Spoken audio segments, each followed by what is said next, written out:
Joe Rogan Podcast. Check it out. The Joe Rogan Experience. Train by day, Joe Rogan Podcast by night, all day.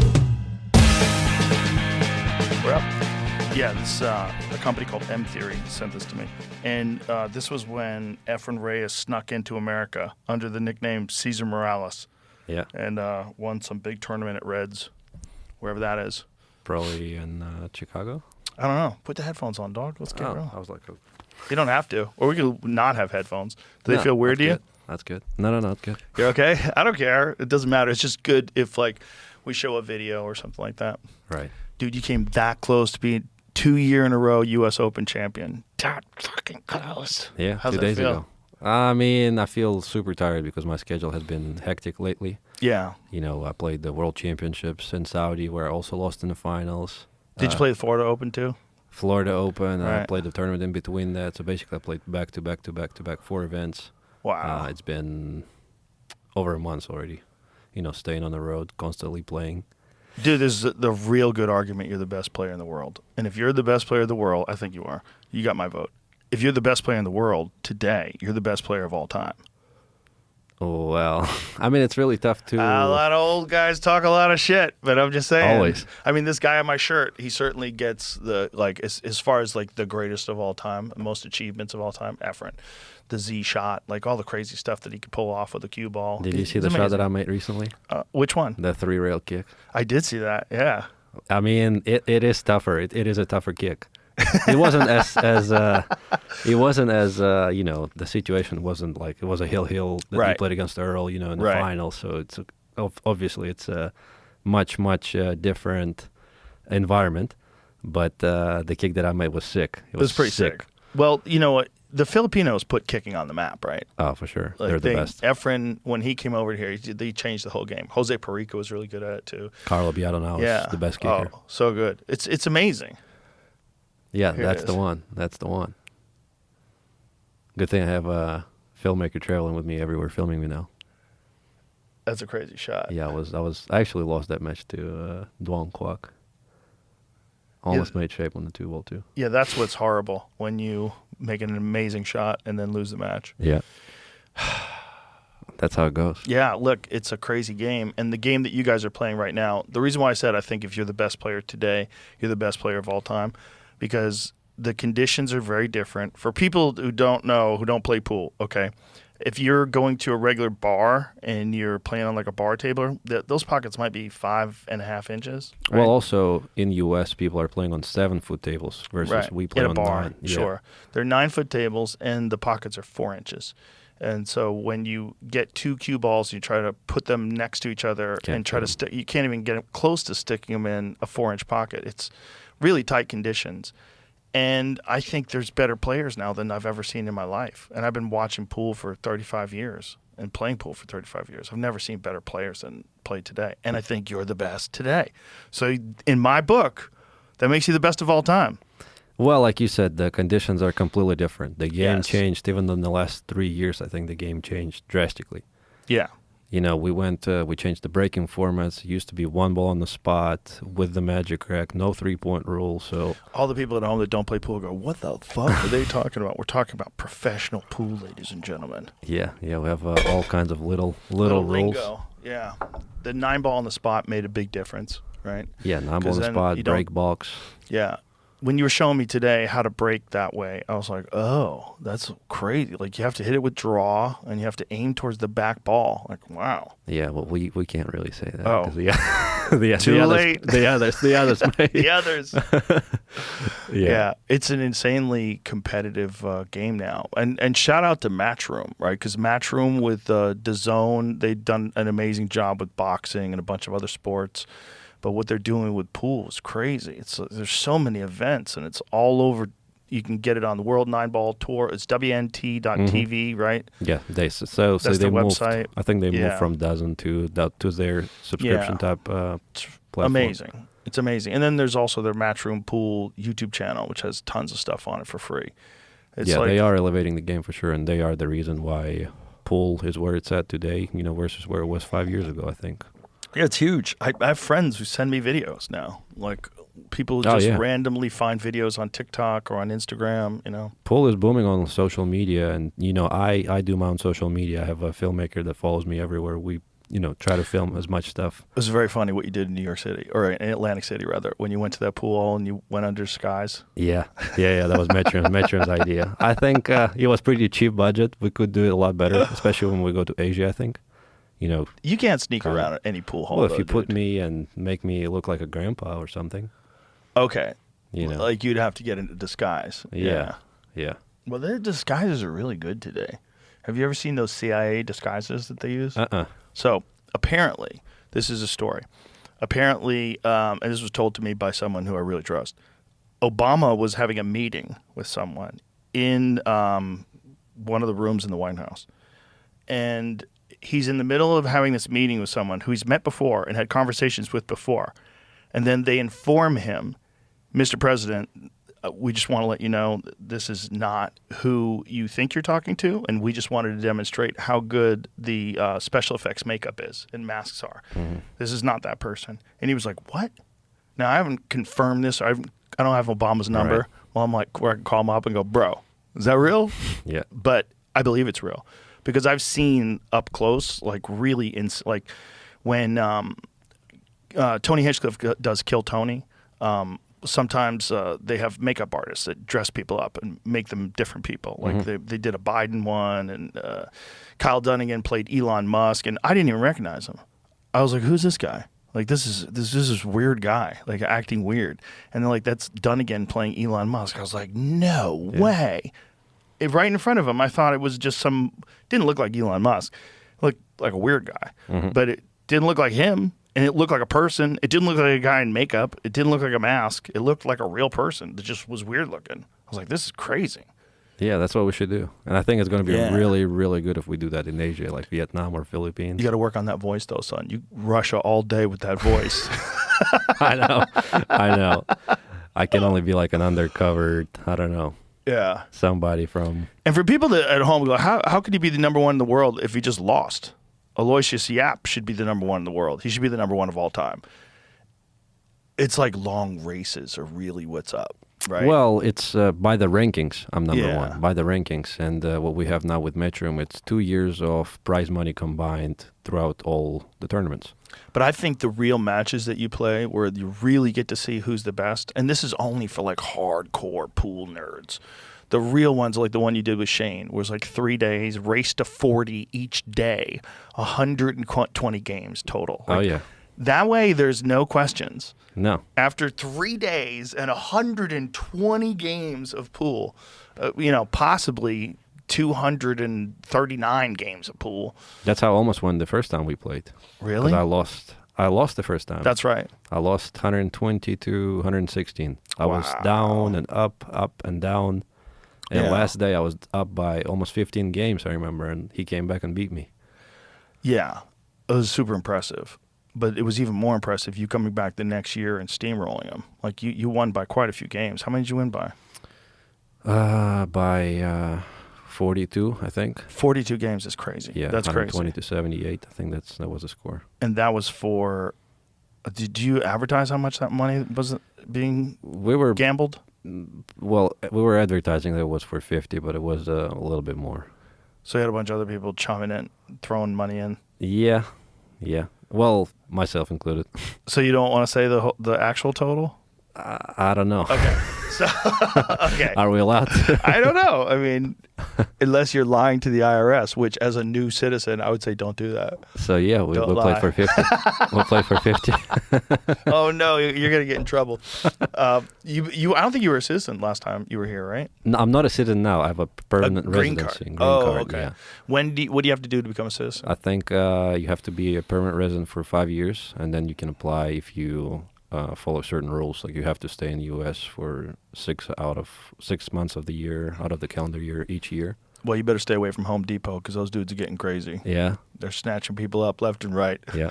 No, I think I do everything right. I pay my taxes. And, I follow all the rules. Well, you got to play. That's weird that if you're not a citizen, but still you get to play for the Mosconi Cup. That's kind of crazy. Well, Matchroom changed the rules, as soon as I got the green card, and I wasn't able to play in any official tournaments back then. Right, because you were Russian. Yeah. Yeah. So which is really crazy. It was really weird. Yeah, when you think about it, even the first ban that we got as a Russian athlete happened because of hockey players. The WADA, WADA, Anti-Doping Association, they banned all the Russian athletes. Doesn't matter what sport you're in. What? Yeah. Really? Yeah. So it had nothing to do with the war. The first one happened before the war. It was 2018 or 19, I think. All Russian athletes competing in America. All Russian athletes competing everywhere. It was crazy. everywhere. We played World Cup of Pool, I remember, in UK under no flag. But we were still able to compete. Like after the war, we were not allowed to compete anywhere. Wow. You know what's interesting? It never stopped the UFC. Like, not only do Russian fighters fight in the UFC, but they're celebrated. No one cares. Because they're not under the Olympic Committee, I think. Well, they're definitely not. It's a professional sport. Well, right? and that's what happened with Matchroom too. It's a private company. It's not a federation or association. They're just a private company, and they basically make their own rules. I was just glad that they didn't make it political. I'm like, you Right. think fucking this guy is out there causing trouble? Like, he's just a fighter. He's just a professional MMA fighter. This is what he does. And let's think about that. Let's not think about what these other people are doing that are in the same country as him. It's not him. Yeah. So in 2000, the USA didn't care. Like, they let a bunch of, like, for the entire time of the war, Ukrainian guys and Russian guys are fighting on the same card sometimes. Yeah. Well, I'm glad that just, Matchroom went out of their own way to make an offer to me and say, you can represent the United States. And at the time, we were playing the U.S. Open in Atlantic City 2 years ago. Or was it? Yeah, 2 years ago. And the crowd is cheering for me. I'm living in the United States already. Everybody's treating me like I'm one of their own. And now it's obviously completely different. If you watch the U.S. Open from last week, everybody's supporting me. Everybody's cheering for me. Everybody's already used to me living here. Cool thing about America is that it's a nation of immigrants. Mm-hmm. It's like, you can come over here and just say, I'm American now. And everyone's like, all right. Yeah. Try that in Poland. They're like, you're not Polish. Get the fuck out of here. Yeah. Well, there's a lot of countries like that are like, no, you're not one of us. But America's like, we don't have like a nationality. We're all kinds of shit. So anybody can come over here, and if you do it the right way, we get super happy. Yeah. I think it's great, and I'm really, really glad that people really welcomed you with the way they welcomed me. Yeah, but that's also the way you play. There's a thing in pool. It gets, when people play a lot and are people really into pool, it's almost like that's the only thing that matters. The only thing that matters is how good you play. There was do you ever read that book, McGurdy? It was a Robert Burns book on a guy who lived during the Depression, who's a billiards hustler, would travel around the country. No. There was a scene in it where they were looking at the television and Nixon was on TV. And he goes, look at that guy, President of the United States, and he can't make a ball. Isn't that funny? Because you and I know what that means. Yeah. Like, that in the pool world, that really means something. Like, if you can't play at all, like, it's the fucking president, you can't even play. Like, it's real. It's weird. So if you come to America, all that they care about is since it's a melting pot already, and then it's like, all they care about is how good you play. And you play pretty fucking good. So far. People just take in. So far? Well, you're playing better now than ever before. And you're I think I'm on top of my career right now. What are you, 25? 25. Yeah. Come on, man. You're not even in your prime. No, I think I'm not in my prime. I think, I'm getting better every year. I think so. The match that you had with that Filipino gentleman before the match in the finals, what is that guy's name? Michael? That was Michael Baunan in quarterfinals. Quarterfinals. Mm-hmm. Yeah. So in that match, I was watching some of those outs and I was like, Jesus, like, it doesn't get better pool than that. Like, 4-inch pockets, tight competition, a really good player, a lot of pressure, everybody's there, single elimination at that point. Yep. And you're just getting out, man. The pressure is really high. I'm not gonna lie. Sometimes even you can watch it on TV and you don't see the emotions. Oh, You know, I get it. I'm sure. Your bridge is shaking sometimes, your backhand is shaking sometimes, and you just gotta manage it. You just gotta handle it. Well, you have such a process when you play. Like when I watch you set up for a ball, it's always uniform. It's that's what I really enjoy watching. When a guy is like every shot, it's like, ooh, Some people find it's it nice boring. and smooth. Oh, those people are assholes. Those people are assholes. If they think your style is boring, You say it's like, robotic. they'll go. They're all pussies. They can eat shit. Those guys, all they are is jealous. That's all that is. I think so, Everybody too. wants to play like that. Everybody wants to play like that. If they say because you play too good, it's not fun to watch. Shut up. Yeah. I know you. That guy, whoever that guy is, that says that, I don't want to listen to his opinion on anything. I guarantee you, he like shows that suck. He could get in his car and listen to his music. It probably sucks. Probably. How do you not like watching someone play perfect? That's crazy.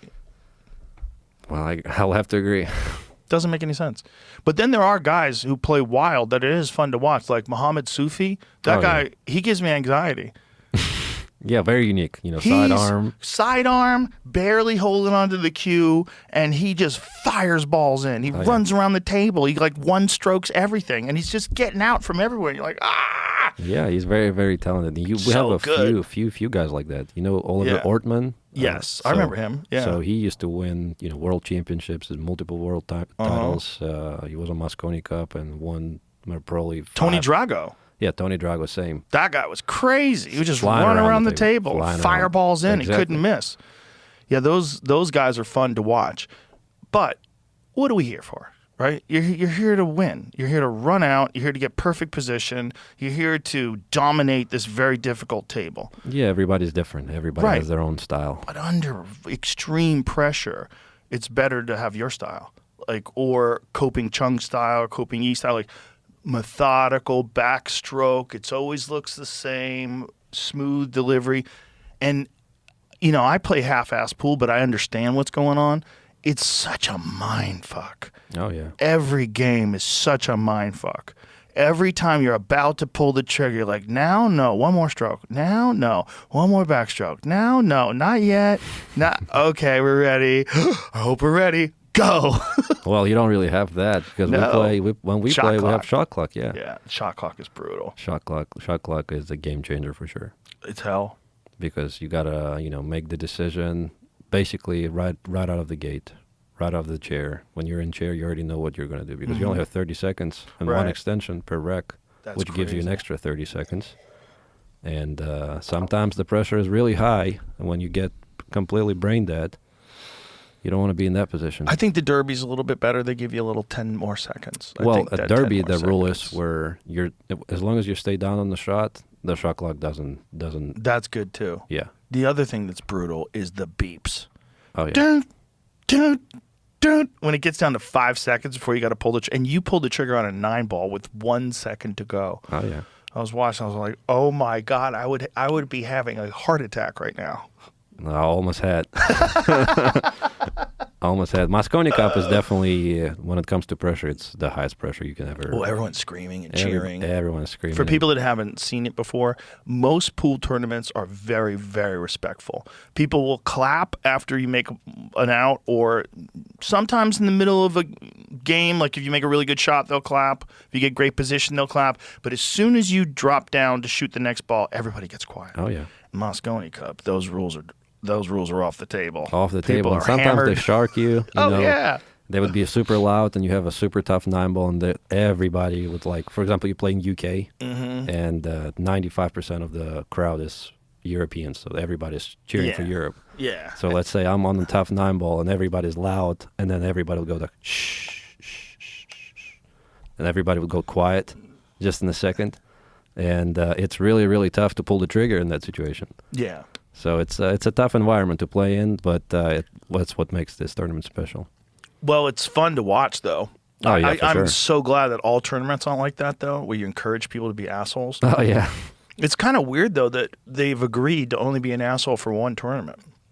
uh, Because people yell out in the middle of, you stroking the ball. You see the crowd getting more engaged and more now. Like you watch the U.S. Open finals, it was loud. When I played Michael Baunan in quarterfinals, it was kind of like that because half of the crowd was Filipino. Well, not half, but there was a lot of guys that were loud. This episode is brought to you by the Farmer's Dog. I think we can all agree that eating highly processed food for every meal isn't optimal. So why is processed food the status quo for dog food? Because that's what kibble is, an ultra-processed food. But a healthy alternative exists, the Farmer's Dog. They make fresh food for dogs. And what does it look like? Real meat and vegetables that are gently cooked to retain vital nutrients and help avoid any of the bad stuff that comes with ultra processing. And it's not just random ingredients thrown together. Their food is formulated by on-staff board-certified vet nutritionists. These people are experts on dog nutrition, and they're all in on fresh food. The Farmer's Dog also does something unique. They portion out the food to your dog's nutritional needs. This ensures that you don't overfeed them, making weight management easy. Research shows that dogs kept at a healthy weight can live up to 2.5 years longer. Head to thefarmersdog.com/Rogan to get 50% off your first box plus free shipping. This offer is for new customers only. Yeah, let's talk about that, because one thing that happened is there's a rule where you're not allowed to soft break. But soft breaking is basically very subjective. Like a referee can decide to call someone on it or not call someone on it. And you thought this guy was soft breaking. Yeah. So you said something and the Filipinos went crazy. Yeah, everybody went crazy. I had to delete my Facebook for a couple of days because it was just bothering me. I was getting notifications every second. Crazy Filipino goes, "Yeah, you were sharking our player. You did that." But yeah, I thought the guy was soft breaking, and the rules state that you gotta make your best effort to make a forceful break. So that's really subjective, and it's up to the referee to make that call. I have a solution to that. Yeah, and it makes it more interesting too. Radar. Radar, yeah, speed gun. Yeah, it's a easy solution. I agree. Easy solution, and it makes it interesting. It's a new element that you think about. Then you also have, for example, juniors or girls. Do you make the rules the same for them? Or? No, it's a good. Well, you don't. They're not playing guys, right? Well, girls are playing girls. Yeah, but on WNG Tour, it's an open tournament, for example. Oh, right. Ladies can I see join, what you're saying. Juniors can join. I see, but I thought you were talking about young kids. No, for young kids, you'd have to have an exception. Exactly. And for girls, you'd have to have an exception. But you would just change it, just like, so whatever the speed is, like what is... What's a good break speed? Like what do you think you break at? Like Bustamante in his prime, what was he, like 30 miles an hour? Well, back in the day it was different. Back in the day everybody was breaking over 20, 23, 24, 25. But Bustamante had the craziest break of all time. Bustamante. When he would let the cue go out of his fingers and then throw his whole body into it, his timing was crazy. You ever watched the Russian player? His name was Evgeny Stalev. No. Oh, you gotta watch that stroke.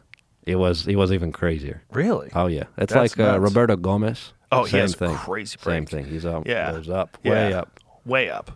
Yeah, that's so hard to be accurate and do that. Oh yeah, I don't know how they do it. I have You no have to idea. have the most insane smooth delivery. And again, what a mind fuck, because you're about to you're trying to hit this one ball square on the face and you're throwing all of your might into it. Yeah. So that's how Shane's breaking the same way. His body moves first and then he delivers. I'd like to know how fast he breaks when he breaks like 10 ball.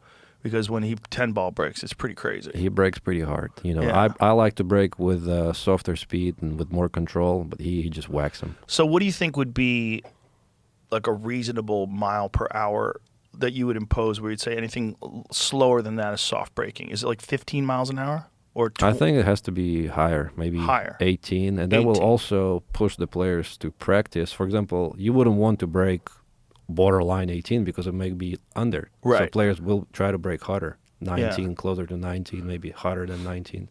Well, they used to do that 3-point rule where they would. That was very annoying.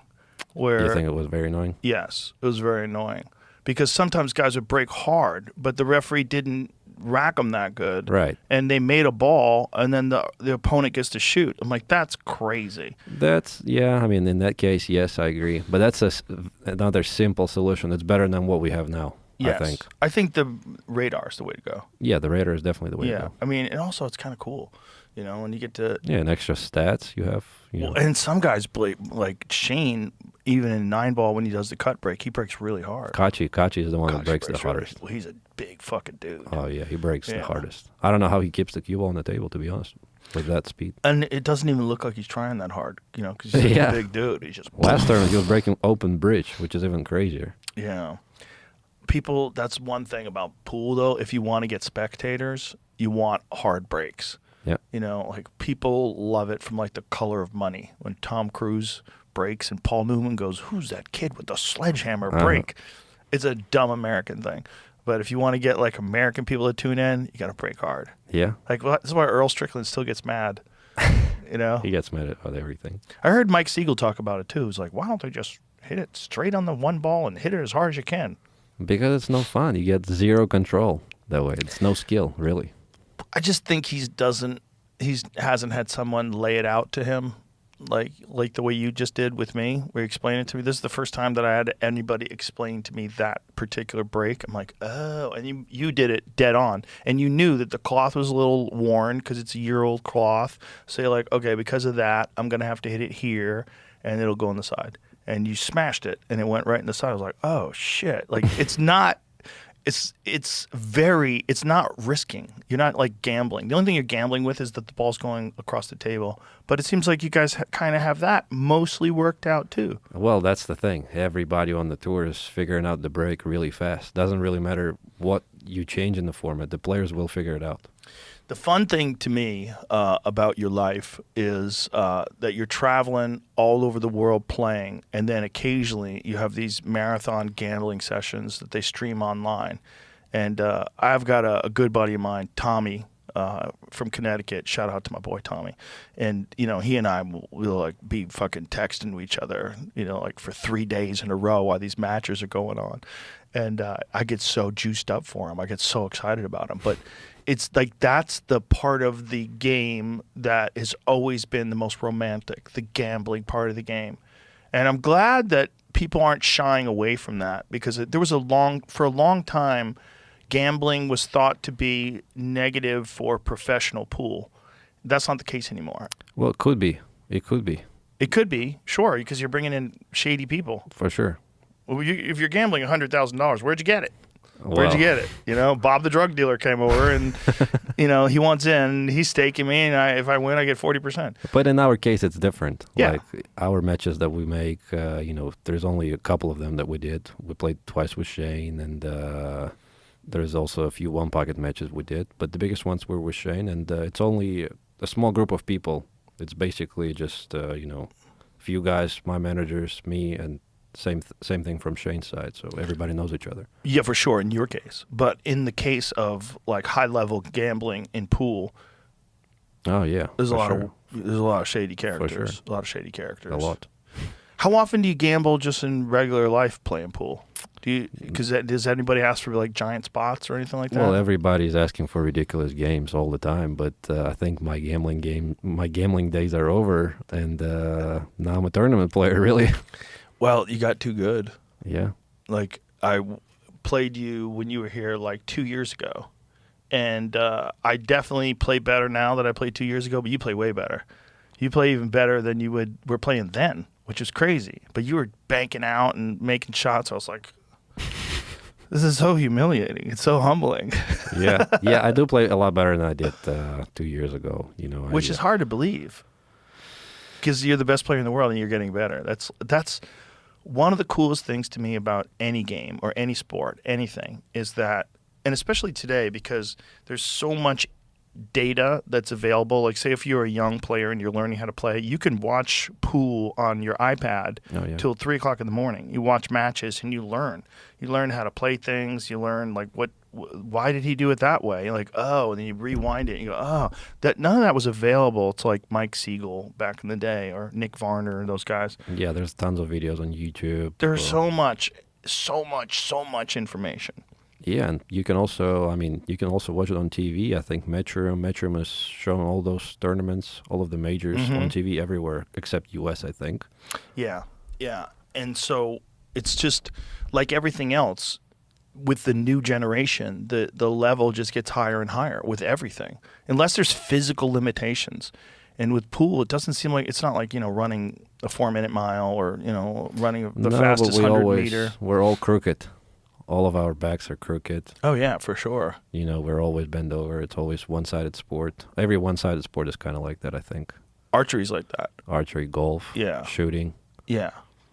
Yeah, your back must be fucked up. I know your neck was fucked up. We brought you to Ways to Well last time you were here. Yeah, it did help. It did help for like 6 to 8 months, I think, and then. And now it's fucking with you again? No, now I actually found the way. I have my pre-match routine. I stretch every single day. I do work a lot with like rubber bands, resistant bands. What do you do with them? Basically, I work on my upper back. Oh, so like certain workouts? Certain workouts that bands? will take some pressure off my neck, because my neck is where I really feel it, like my upper back, shoulder blades. Probably area. have a heavy head.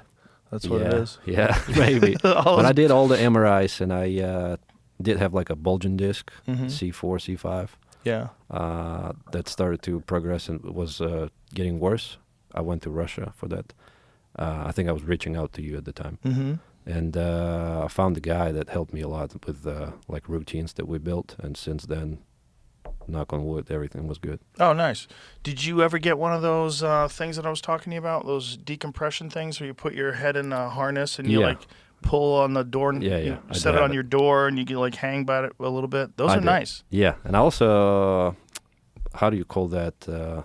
Inversion table? Yeah, inversion table. I bought that as well. Those are great too. Yeah. Everybody should be doing that. Everybody should be decompressing, because you get to a certain age and everybody's back is just like you're carrying all this weight your whole life and your back just gets smushed. Yep. And your posture starts to suck and then you start to get these weird pains and decompression. And if you could do it and just be real vigilant with it, you can stop a lot of problems dead in their tracks. For sure, and I felt it. I haven't really paid attention to like stretching as much as I did before this year. And I can play a lot longer, even though I'm not younger. I was practicing. You're a little baby. Shut up. I know, but years old. I was, for example, 16, 18. I was practicing a lot more than I did now. Yeah. And I never really had any issues. Then 2022, I'm practicing the same, but I always leave the pool hall with some type of pain, and I don't want to go practice the next day because of that. Right. Do you, the problem is it's hard to get access to a cold plunge when you're on the road. Yeah, it's really difficult. I do have the cold plunge at home, sauna and all the good stuff. Cold plunge is the thing, man. It just alleviates so much inflammation, especially if you can do it first thing in the morning. If you could force yourself to do it first thing in the morning, it is the way to go, man. It sucks every day.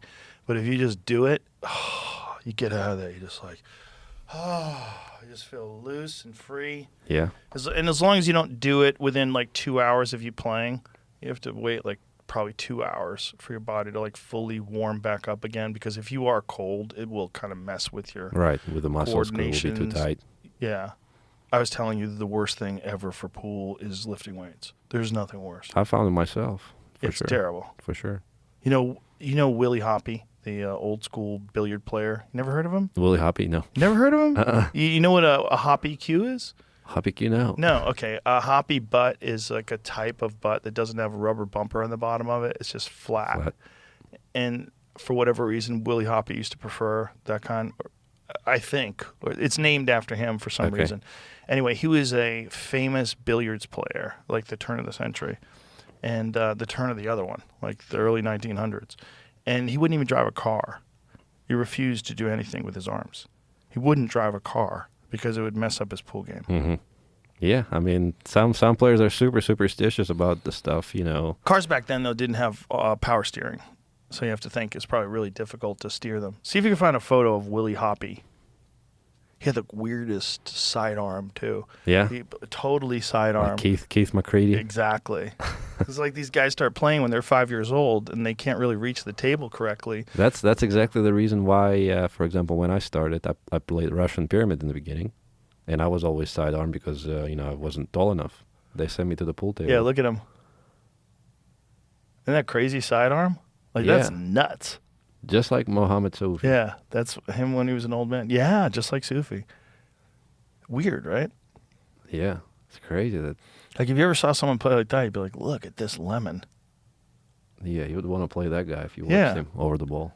But meanwhile, as long as he figured out how to do it consistently. Wow, That's the thing in pool, there's so many different variations of the stance, stroke, that you can overcome everything if you practice just, hundreds of hours. Mm-hmm.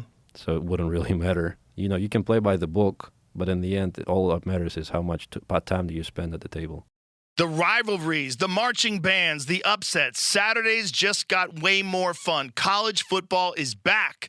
Think you know the game? Put your college football knowledge to the test with DraftKings Sportsbook and turn your picks into big payouts. From live betting during the game to rivalry week odds boosts and so much more, DraftKings Sportsbook has everything you need to stay in the action from kickoff to final whistle. Whether you're betting on your go-to team or making moves mid-game as the momentum shifts, Saturdays are yours to own with DraftKings Sportsbook. Here's something special for first-timers.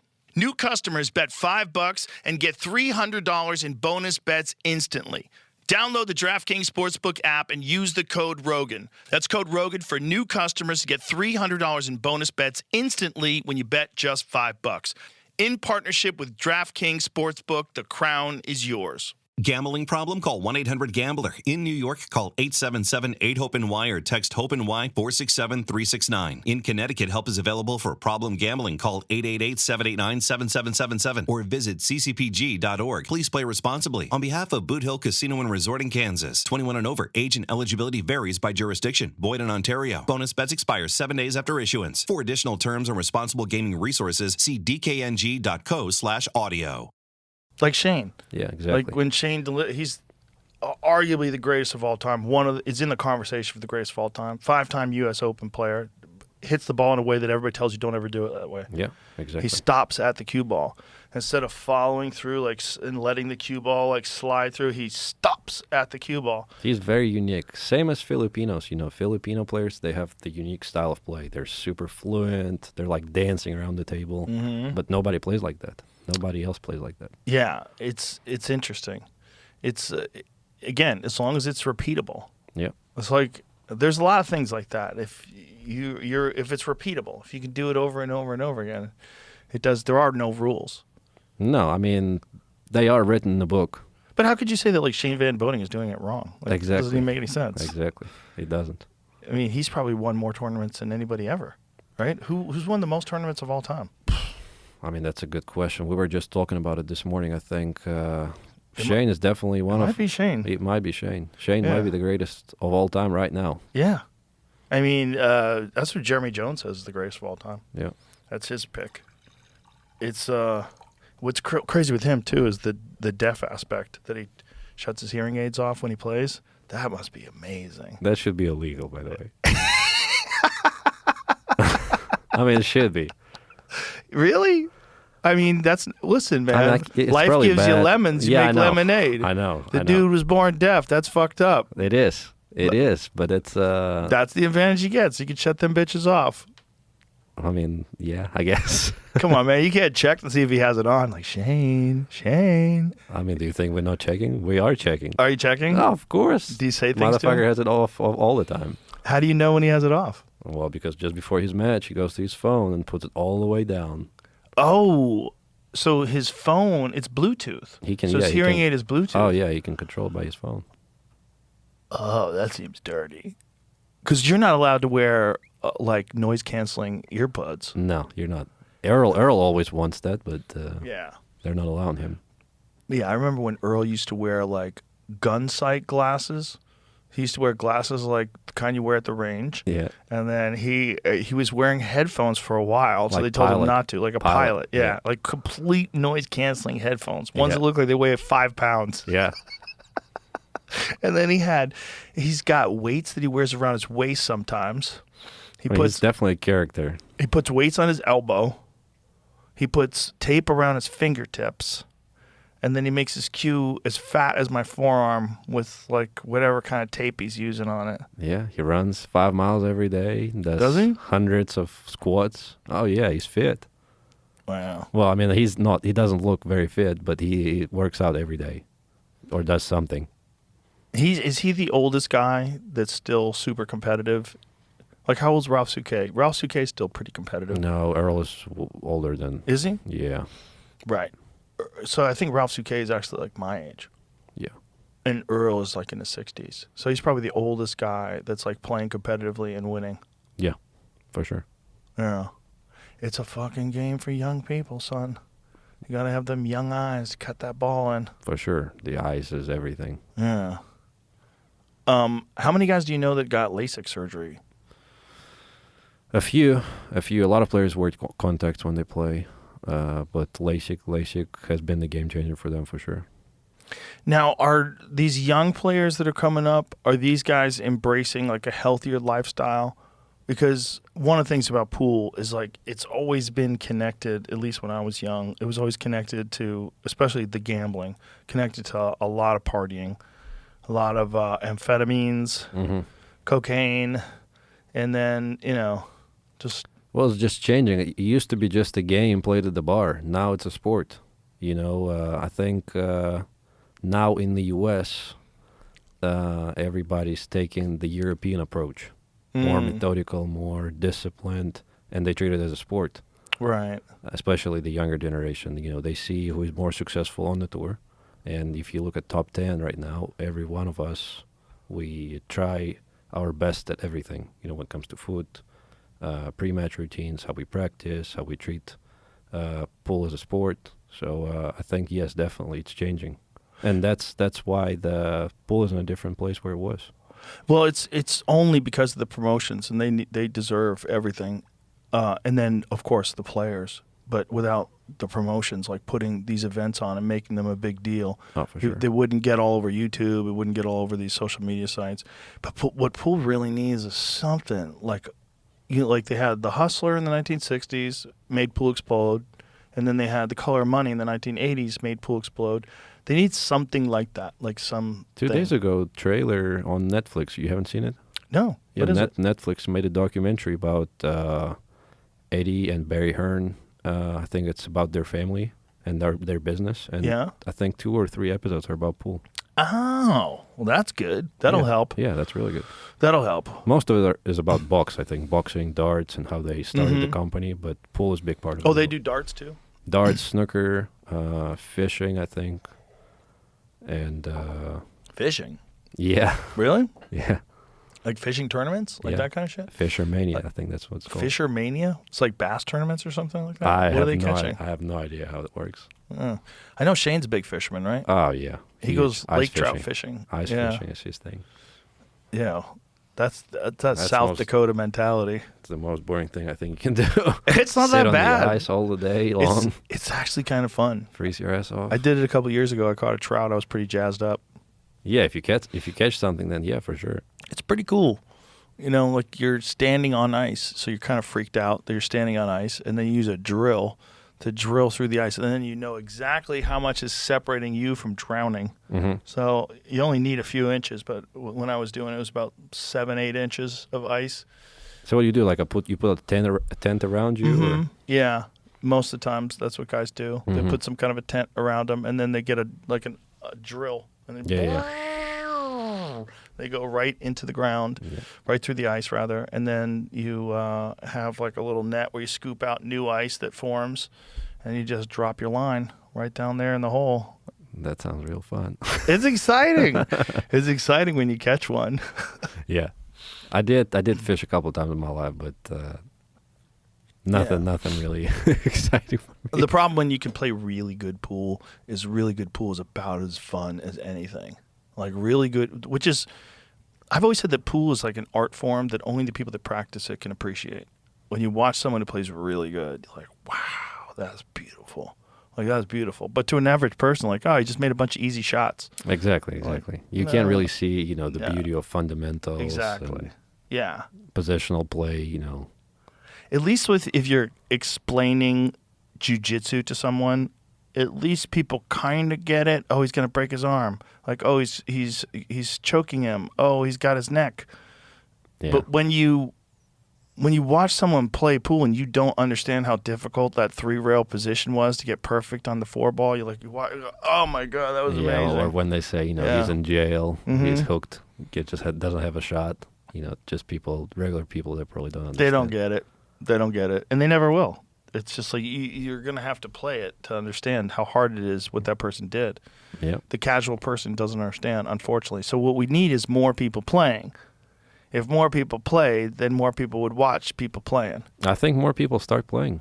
I think so too. I think the game grew up quite a bunch the last couple of years. Well, I know that the top golf people are going to do something like that for pool. That might be the thing. You know those Top Golf guys? Do you know what Top Golf is? Yeah. Yeah. So Top Golf, where they have this thing where you just whack the balls out into the... Well, they're going to set something like that up for pool, where they have, some sort of a business where you go in and play pool, and it's more attractive to young people. Really? I don't know exactly what their model is because it's still going to be pool. I don't think it's going to be a bunch of people just breaking the balls, right. Because that's what they're doing when they're doing Top Golf. They're just driving the ball, right? I don't know exactly what their idea is, but the same guys who they realize, like, a lot of people play pool, in bars, and if we had a really attractive place for people to play, and it's probably correct. It's probably an untapped business because people are always looking for something fun to do on date nights. You know? So what they do in China, for example, or somewhere, I've seen it in Asia, they put like a projector above the table, and it gives you like all kinds of different games and interactions while you're playing. What does it say here? The venue, which is being backed by investors, including U.S.-based venture capital firm Sharp Alpha Advisors and the Daily Mail investment arm DMG Ventures, uses pool tables, balls, and cues from the traditional game, but adds tracking technology and video projections to add bonus targets and obstacles in an attempt to appeal to larger groups. Bonus targets and obstacles. Alongside its own venues and those operated by franchise partners, it's called Pool House. Pool House plans to sell its equipment to pubs, bars, and other venues that want to update their existing pool tables. Hopefully they can create a speed gun too. Yeah, so it says Steve, I don't know how to say his name, Jalifi said, more people play at Top Golf than on traditional golf courses in the U.S., and we aim to make an even greater impact on the world of pool. We have a strong track record. This project has been our most challenging endeavor yet. Well, that's exciting. Maybe that'll do it. I never even heard of it. Well, if you get a bunch of guys that are already really successful at doing that with... The thing about golf, though, is like whacking a golf ball is really fun. Yeah. And then if you have like a big open pit where you can just whack a golf ball, you got like 100 yards, you can see how far people can whack a golf ball, and then you got a net at the end of it. Yeah, especially if you get it straight. That's the most exciting thing. A lot of people are going to do that. Pool is like, you don't know how to make a bridge, you're holding your hand funny, and it's like moving weird your arm, and I wonder how many people are going to get frustrated. I wonder if it's the same. Actually, it's probably, yeah, because I suck at driving a golf ball. I'm not good at it. I've done it. I've played Top Golf a couple of times. I've gone to a driving range once. It was fun. But I'm not good at it. Yeah, same as me. But like fucking Jamie over here, that dude's out in the garage every day whacking balls. Every time I come here, he's out there whacking balls. Yeah.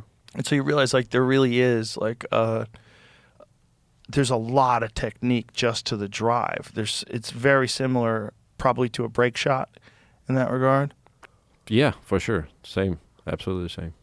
And I wonder if they can make something like that really marketable for pool. That might be it. It has to be some type of interaction because I think it would be kind of boring. Yeah. To just whack balls, pull balls. The other thing that might make pool really big is big money. Like if the Saudis get involved and they get crazy and they start saying, okay, this tournament's for $3 million. Well, we have now the World Championships is the biggest tournament we have on tours in Saudi. Right. What's the first place? 250,000. Pretty good. 25 million would be better. Yeah, for sure. Imagine that. For sure. So those guys have so much money. They could spend $25 million and it'd be like nothing. They probably spent more than that on production. I don't know. I don't know if they spent more on production. They throw so much money around in boxing, it's kind of bananas. Boxing for sure. And that's where Matchroom is really helping because they have those deals for multi-sports. They make a deal for boxing, and that involves snooker and pool. Right. So they have the snooker tournament in Saudi. They have the boxing event going on in Yeah, pool. you got to get that oil money involved, son. Yeah. Those dudes throw some money around. Because it's like when people talk about the richest people in the world, they're like, really? Because their money isn't public. Like, they don't have to disclose how much money they make. Yeah. They're kings. Okay? Like, they probably laugh like, oh, silly Elon thinks he's number one. You know? With his paltry $400 billion, you know? He's basically a pauper Yeah. to those people. So, like, they've thrown an insane amount of money into boxing. I think it hasn't been confirmed, so I need to know whether this is true or not. But I think Usyk made more than $100 million in his last defense against Daniel Dubois, and I think Dubois made in the 70s. He made somewhere around 70. I think they said Usyk made like 130 something, which is crazy. $130 million for a fight. That's crazy. Bananas. What do you think if pool goes that route? Just one-on-one matches? That would be exciting if it's for big money like that. I mean, if you ever saw a pool match, you imagine shooting a 9-ball hill for $100 million. No, I can't. Could you imagine? I was The shooting amount- the 9-ball for $250,000 last year. Yeah, that's right.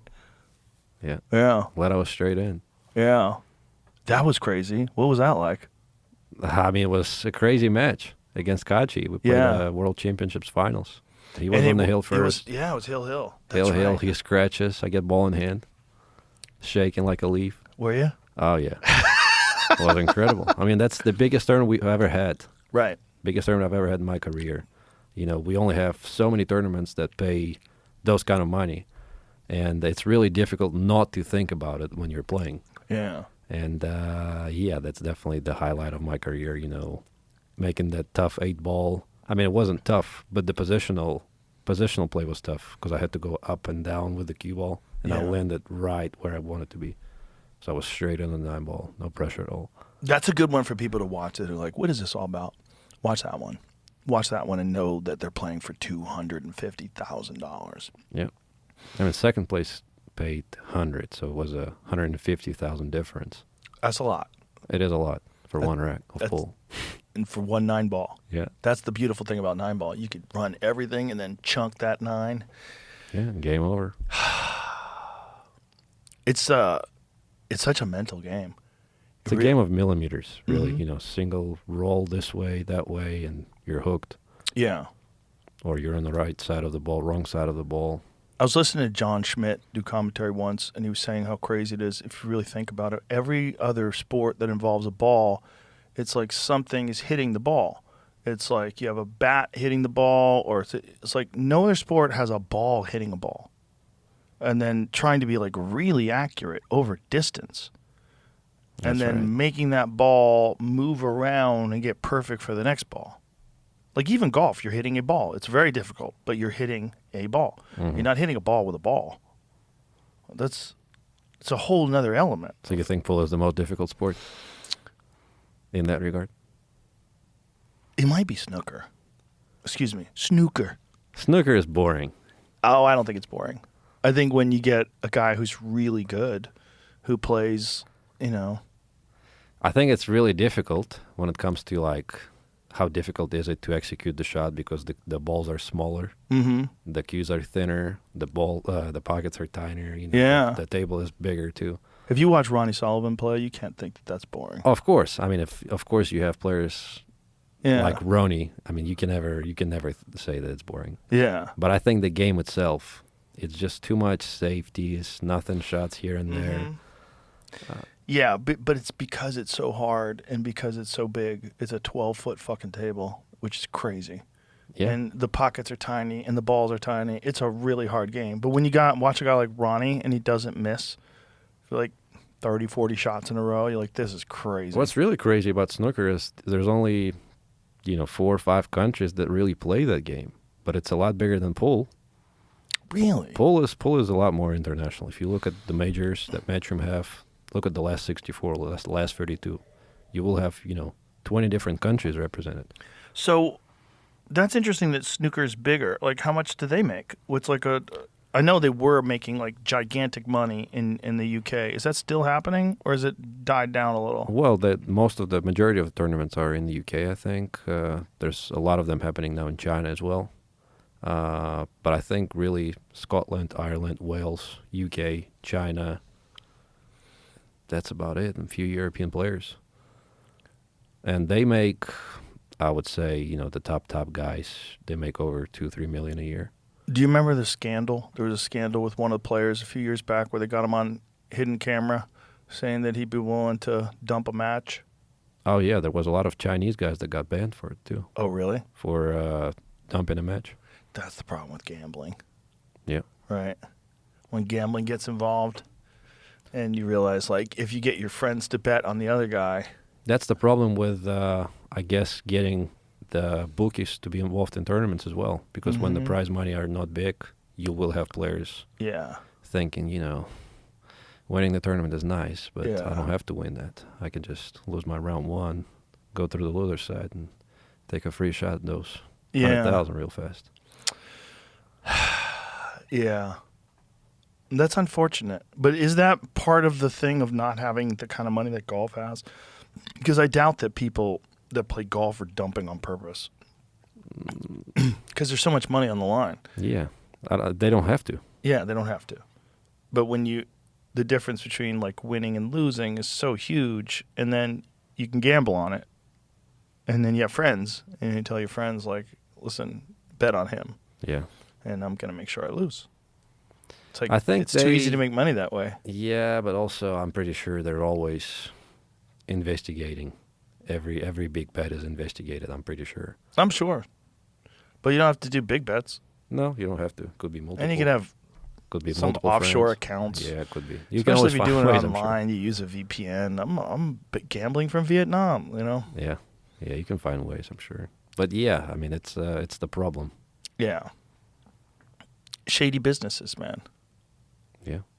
But that's also kind of the fun part of pool, too, is that these places are kind of shady. Like, they're like the outcasts of society. If you go and you watch, like, the finals of the Florida Open, you look in the crowd, there's a lot of outcasts in there, a lot of Android phones. Yeah, it's a lot of outcasts. It's a lot of people that have spent a giant chunk of their life in pool rooms. And the thing about pool is, if you really get into it, you're playing it 8 hours a day. Yeah. You have to. Yeah. If you want to get good at it, you have to. It's the only way. Yeah. And it makes a giant difference. And a lot of people fall in love with the game really fast. And if you do, then you don't want to quit it. Yeah. And you just hit balls for hours and hours and hours. I was playing my friend Jake the other day, and I said, to get really good at pool, you kind of have to be a piece of shit. Because why this is why. You don't have to. I mean, obviously you're not. And, and you're lucky that your wife plays pool, which is huge as well. Oh, yeah. Because if she didn't, like, you know where to find me because I'm going to be playing. Right. Sorry. Right. Like, you're going to ignore most of your responsibilities if but you're it's going to also be really tough. good at pool. It's really tough. Oh, yeah. Personal life, especially with the schedule that we have now, like first half of the year was okay. But now it's just back to back. Like even after this tournament, I have Texas Open starting on Wednesday. From there, I go to China. Then I go to Vietnam for 3 weeks. From there, I go to Philippines for 2 weeks. Do you think the people in the Philippines are going to be mad at you still when you get there? Oh, for sure. For sure. Reyes Cup, that's going to be another one. Oh, no. Reyes Cup is the rest of the world against Team Asia. That's happening in Manila. So they already Delete all the that comments. Facebook. All the comments. If you see, like, yeah, wait until you come to Manila. We're going to welcome you with open arms. Oh, no. Yeah. I'm going to get it, but that's going to be fun, I'm sure. Yeah, hopefully someone doesn't get crazy. But yeah, that schedule's nuts. Yeah, so it's really tough to balance, pool, personal life, family. Family, it's almost impossible. If you have kids and you have to take them to softball games and stuff, like, that's why I said, if you want to be really good at pool, you have to be a piece of shit. Well, hopefully I don't have to. You don't. I mean, listen, obviously there's examples of people that keep it together that are really good, that still have a family and spend time with their family and spend time with their kids. But you're going to have to manage your time because you have to get those hours in. If you're not playing, like legitimately, realistically, if you want to be a top flight, world-class player, what is the minimum amount of hours you think you have to play every day? I think somebody said that you have to spend 10,000 hours to get good at anything. But I think in pool it probably is more. Yeah, I think it's probably a little more because it's really complex. Yeah, because if you're talking about like top professional player, it's not just practicing. You will have to start traveling and playing tournaments. You will have to start playing and sparring with somebody. Sparring. Yeah. And then you have to gain experience from those tournaments. It's gonna take a lot of time. Yeah, but I guess it's like anything that's worth doing. If you want to get good, that's one of the reasons why it's so fun, is because you know how hard it is to do. Yeah. If it was easy to master, I think people would probably pick it up and then they'd eventually quit. But the thing about pool is that take a week off and then play again, and your arm's like, what do we do here? Like, Mm-hmm. it seems all screwy. It doesn't want to listen for like the first hour or so, and then you finally get back in the groove again. It's because it's so difficult that makes it so attractive. That's why people get stuck playing it 8-10 hours a day. If it was easier to play, you wouldn't play it as much. Right. And I mean, for me, the big thing is I just always have to do something. I have to always hit balls because there are so many good players now. And if I just stop for a moment, or if I focus on something else for, I don't know, short period of time even, they'll just catch me. Isn't that nuts? It is. It's driving me crazy, but I just can't stop. How does it drive you crazy? Do you wake up in the morning and feel like people nipping at your heels? Well, like, for example, now I know that Yap, for example, Aloysius Yap, he won the UK Open. Florida Open and the U.S. Open. Won the U.S. Open. He won the 3 out of the last 4 big tournaments we've had. Which is crazy. Yeah, it's really, really tough to be dominant in our sport. Almost impossible. But he's just proving that it is possible. And he was on the losing end of the match that I think I've probably watched the most over the last year. And if you Google it, you can find it on YouTube. Just Google 9-ball perfection. And it's Ko Ping Chung, who's one of my favorite players, outside of you, of course, to watch. That guy is so smooth.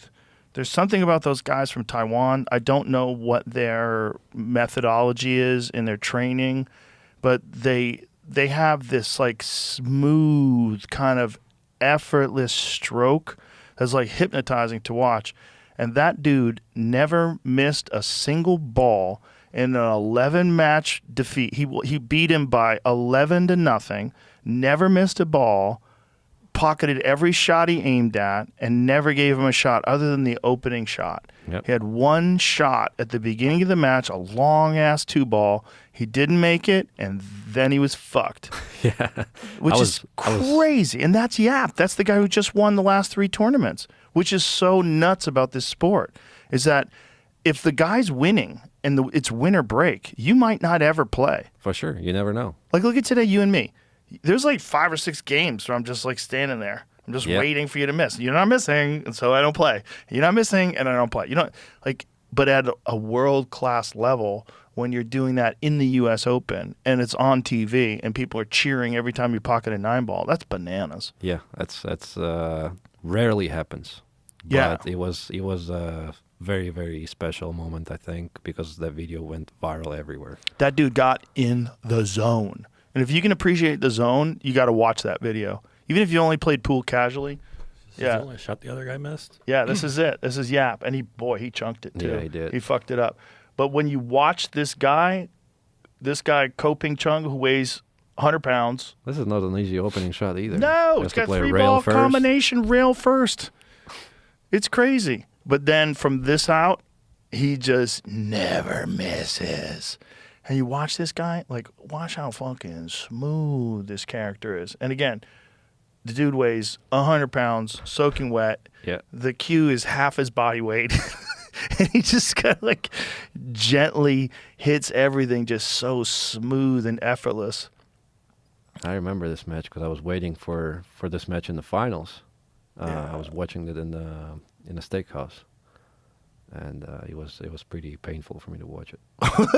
Was it? Well, I mean, you don't want to have somebody just not make a single mistake and play you in the finals. It's just hurting your confidence a little bit. And the reality is, you would think, well, this guy's going to win everything from here on out, but no. No. That's what's so crazy about this sport. As good as this guy is and as competitive as look how he hit that with follow. Yeah, that's crazy. To get out for the 2 in the corner, that's masterful shit. That was really dangerous to play that shot. I have no idea why would he even play it. Well, he's got ice water in his veins, man. I'm telling you, we were talking about this before, but there's a match from 2018 where he plays Shane Van Boening at the Derby, and it's Shane's on the hill. It's 10 to 6, and you think, oh, Shane's going to win this, and he runs 5 games and out on him, and they're crazy outs. Like, he starts with this bananas cut shot on the 4-ball to get 3-rail position, and you're like, what is he doing here?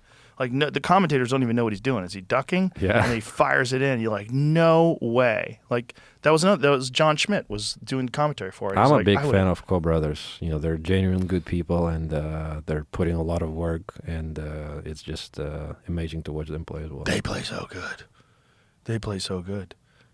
And it's also interesting to me that these guys still play with those solid wood shafts. Like, we were talking about that earlier. It's like new technology has gotten into the game, and a lot of players like yourself play with carbon fiber.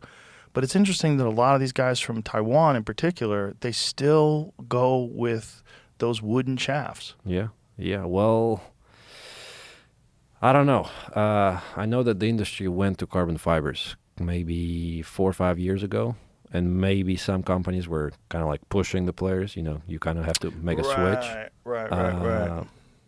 But I don't think that's the case now, because now, for example, I find it maybe advantageous to play with a wooden shaft when you're playing in like a sticky pool room in Asia where the humidity level is super high. Why not? Just because, I don't know, you can move the cue ball around easier, or at least I found it easier. Easier. Interesting. Why easier? Because I've heard the opposite. I've heard it's carbon moves the ball easier. Not in a really sticky condition. I think when we play, for example, Matchroom tournaments, everything's brand new cloth, brand new rails, brand new balls, everything's slick, perfect conditions. Then I think carbon fiber is perfect. But I think that's the reason why the Asians prefer wood as well, because the humidity level is just over top. It's really, really bouncy. And that's what they used to play back in the day, I guess, and that's what they prefer to this day. It's such a mind fuck, though, isn't it? Because it's like, it's all really what you have confidence with. Obviously, anybody can play really good with carbon fiber, or anybody, rather, who can play really good with carbon fiber could play really good with wood. It's just get it into your head what this cue does, the way it feels, the kind of deflection it has. It's a lot of things. You put it in the brain computer after X amount of months of playing with that cue, and you know what it does. Yeah, I've been experimenting with cues. Maybe not as much as you did, but I've started testing cues for the company that I'm working with right now, 60. We've been doing testing for 3 years, so I know everything about like the foams, the wall thickness, what the material of the ferrule, the hardness of your tip, the weight, the balance. So there's so many different things that will change the way the shaft plays. And then there's also a butt. There's so many different things. It's like a magic wand. Yeah. You have to try so many things before you actually understand what you like and what you're looking for. And it's not a easy process, I would say.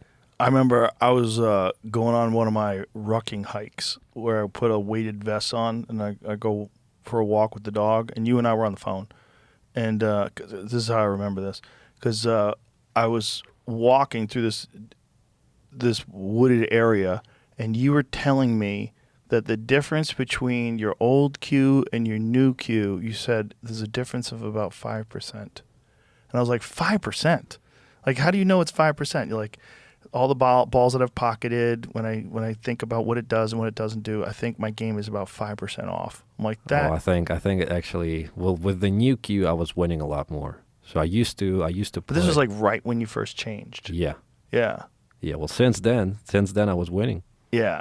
So I guess it was the true. Well, you made it to your specifications. Yeah. Yeah, that's so the I do thing play about with being a longer shot because I have longer arms. I Yeah. have long fingers. I do prefer a longer taper, which doesn't really exist on the market. So I created the shaft with a longer taper, especially for shots like off the rail. Let's say the cue ball is 1 diamond distance off the rail. That's where you feel that change in the taper thickness. We have the straight taper in our shaft. What is the difference in the feel? What do you feel differently? For example, the pro taper or the conical taper, you Mhm. can feel the change of the thickness Right. the closer you go to the pin. Right. We don't have that. Our shaft is straight. And so that way it doesn't give additional resistance as the shot gets further, like as your bridge gets longer. Right. You just don't feel the change in thickness. It's a mind-fucky game. Yeah, it It's is. It is. And then we can go to deflection. The deflection is another thing. It's there's so much science behind that I don't even know where to start. Well, deflection is interesting too because some people use it to their advantage. Certain deflection, like Ko, because his cue has a lot of deflection. Didn't you say you hit some balls with it? Yeah. Basically, you have to aim to miss the ball to make the ball. Doesn't make any sense. I don't know why would players prefer that, but a lot of players do. I think it just gets it in their head how to play, and then they've been playing that way for so long that it's just automatic. Like if they hit a ball with heavy left-hand English, they know it's going to go off to the right. Right. So they hit it more full with heavy left-hand English because they know by the time the cue ball gets there, so they have it in their head. Right. You know, it's just like a little computer in your brain. It's like, okay, this distance, I got to aim here. This distance, I'm going to aim here. Well, in my case, I also have that. We also have little Tiny deflection. amounts. Yeah. But when it's just too much, it gets really, really difficult. Especially, like I said, when we play on shot clock, Yeah. pressure out there, and you have to pull one crazy shot, and that's hill. So the argument with that, against that, would be the difference with wood is, though, you get a superior feel. You do get a weird difference in the feedback of the cue. And some people get very accustomed to that wood feedback, and they describe a carbon feedback as more dull. Yeah, like it is. you don't get the same sensations. You almost don't get no feedback. So I think those guys, the feedback in their hand is a part of the equation in their mind of where that ball's going to go. So when you say feedback, is it like a vibration that you get in your hand Mhm. by the time you hit the ball? It's just a different feel. Like they all have a different feel, right? Like we were talking about Southwest, which are some of my favorite cues of all time. They have a solid butt. They're not cord, right? And so they're usually generally a little heavier unless they're maple. Sometimes they'll get lower, but you very rarely see like an 18-ounce Southwest. You see a lot of 20-ounce Right. Southwest because, you know, they're ebony or cocobolo or something like that, really heavy. But they have a very specific thunk to them. Yeah, the sound. This is like a feel, and you don't get that feel with carbon. You get a different feel. So if you can get used to that different feel, it is like there's something to it. You definitely, the ball moves less off the line. Also, I mean, like I said, there's so many different environments we play in. For example, we play in China in a pool hall with a dirty cloth, and it's super muggy, and the rails are playing super spongy and bouncy. You would prefer one cue compared to the other one. Yeah. And you go to, I don't know, Saudi Arabia where it's super dry and it's perfect conditions, everything's slick and brand new. I prefer carbon fiber in that case. So maybe, I don't know, 5 years, 10 years from now, we will have different cues for different shots. Right, like a golf. Yeah, Player just like a does. golf player. Could be the case. And some players already do that. They use some cues, for example, when they stay close to the vertical center of the cue ball, they use one cue. And when they use side spins, they use the other cue. Really? Yeah, some players They do bring, who's doing that? that. Mario, he was doing that. Really? Yeah. He brought two different cues. Yeah, to Saudi Arabia last year. I think that some other players do that. that- For example, what I do, I put the extension on the back of my cue for some shots. Mm-hmm. I play without the extensions for certain other shots. How much does your extension weigh? It's super light, like 1.5. So one that ounce. gets you up to like what, 19.5 as opposed to 18? Is that what you play I with? play with 18 ounce? 19. You play with 19 ounce? 19, yeah. Oh, so it gets you like to 20 and a half. 20 and a half. So do you like the additional weight for like a shot where you have to really stay down? I just use it for like balance purposes for longer shots. For example, when, like I said, I'm one diamond off the rail and I have a long shot where I want to have like a long follow through, I just simply don't have enough of my cue on the back. Got it. So I add an extra length. But, it's lonely at the top, buddy. It is. There's only a few guys that you could have those kind of matches with now. Yeah. Well, next one will be probably Josh Filler. You think so? We're trying to make it happen. Is he interested? I think he was, but he is not really responding to messages really well lately. I think he was interested, so he had a guy who was willing to back him for a lot of money. And they said, well, we have to do it in this place with this rules. This is how it needs to be done. Where was that? Where did they want to do it? They wanted to in play Germany? No, they wanted to play it in Vegas. Oh. Like to say it's a neutral territory. Vegas is good. Where would you go? To Griff's? Yeah, I think they wanted to do it in Griff's. Great place. Good place, yeah. Oh, you don't like it? I mean, they wanted to like high roll me. You know, they said we play in Vegas. You got to bet like $500,000, something like that. But what I really wanted to do is basically what we did with Shane. You know, like a $50,000 bet. Play race to 120. $500,000's a lot. And what I really offered him was to play multiple disciplines. We play like an all-around. We play 8-ball, 9-ball, 10-ball, or was it 9-ball, 10-ball, one pocket and banks. That's what I offered him. Oh, what if you a draw? In case of a draw, we play another set. But you know what I'm saying? If you have 4 games, you have to play 3 games. I mean, I'm not playing to lose, so the more the better. What would you race to at each game?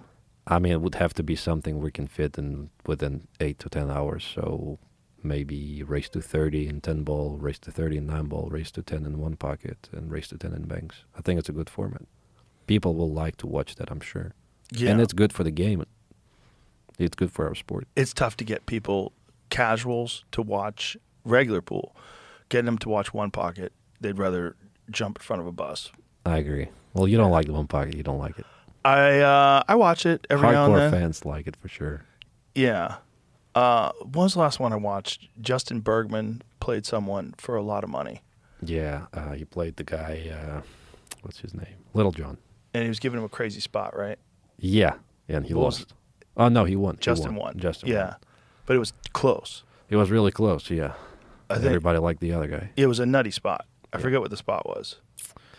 11-6, because I gave that guy 12-6. Oh, did you? Yeah, we actually played not too long ago in New Orleans. How'd that go? I won. Nice. Congratulations. Do you like one pocket? Would you prefer, or do you just play it because people want to gamble it? I think I like it because it's a good gambling game. I don't like the game itself. I think the new modifications they make in the game where you have to respot the balls, for example, if you get more than 4 balls past the kitchen, the 5th ball gets respotted back to the spot. So it makes the game more alive, more dynamic. So you don't get those wedges where 15 it. balls go up table and people just play nothing shots for hours. Right. So it's more dynamic. And also Derby, for example, has shot clock.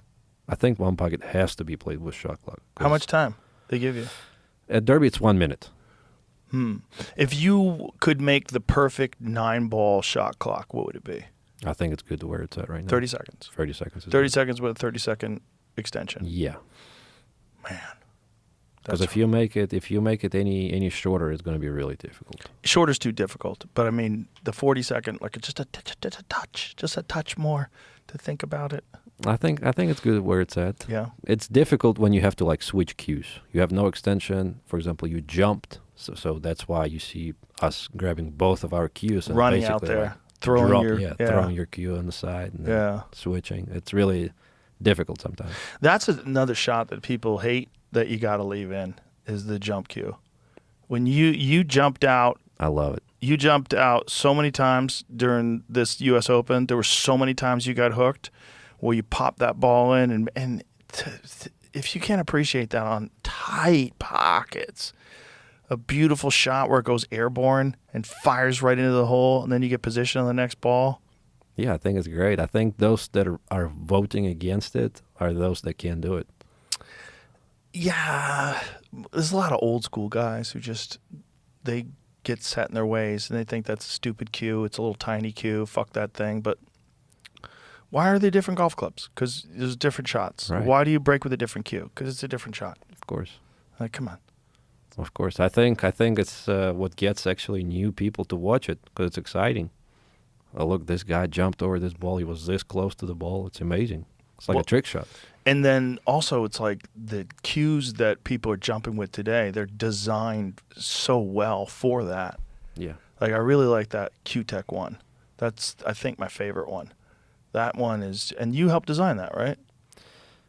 Yeah, I was involved. I was involved, yes. But not anymore. Not anymore. I'm with a different company now. We're starting a new brand. I will be starting my own brand really soon. When do you think that's going to be available? My personal jump cue? Yeah.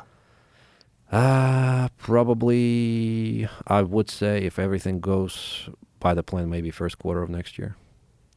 So that's the thing with pool too. It's like when you see a guy who plays really good, everybody wants to play with whatever the fuck he's playing with. Right. So it's one of, for a sport and a game, it's like one of the most marketable in that regard because almost everybody, when they find someone who's like, whether it's Efren or like, that's why so many companies like Mucci was sponsoring everybody back in the day because when these guys were playing and they were winning, everybody just wanted to go out and buy a Mucci because it's like there's a mind. It's like any sport, game I think. aspect of tennis is the same, or golf. Mm-hmm. You just want to have the same tennis racket as Roger Federer.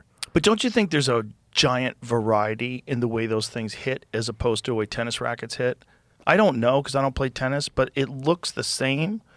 Whereas like the way pool cues are manufactured, the differences in the weight, the differences in the taper, the differences in the shaft composition, whether it's wood or carbon fiber or... For sure, and I think when it comes down to like a playing cue, then it's really, really personal. You know, some players like softer hits, some players like harder hits, but when it comes to the jump cue, it just comes down to how effortless the jump cue does the job. Right, and how accurate you how can be accurate with you it. can, yeah. Yeah.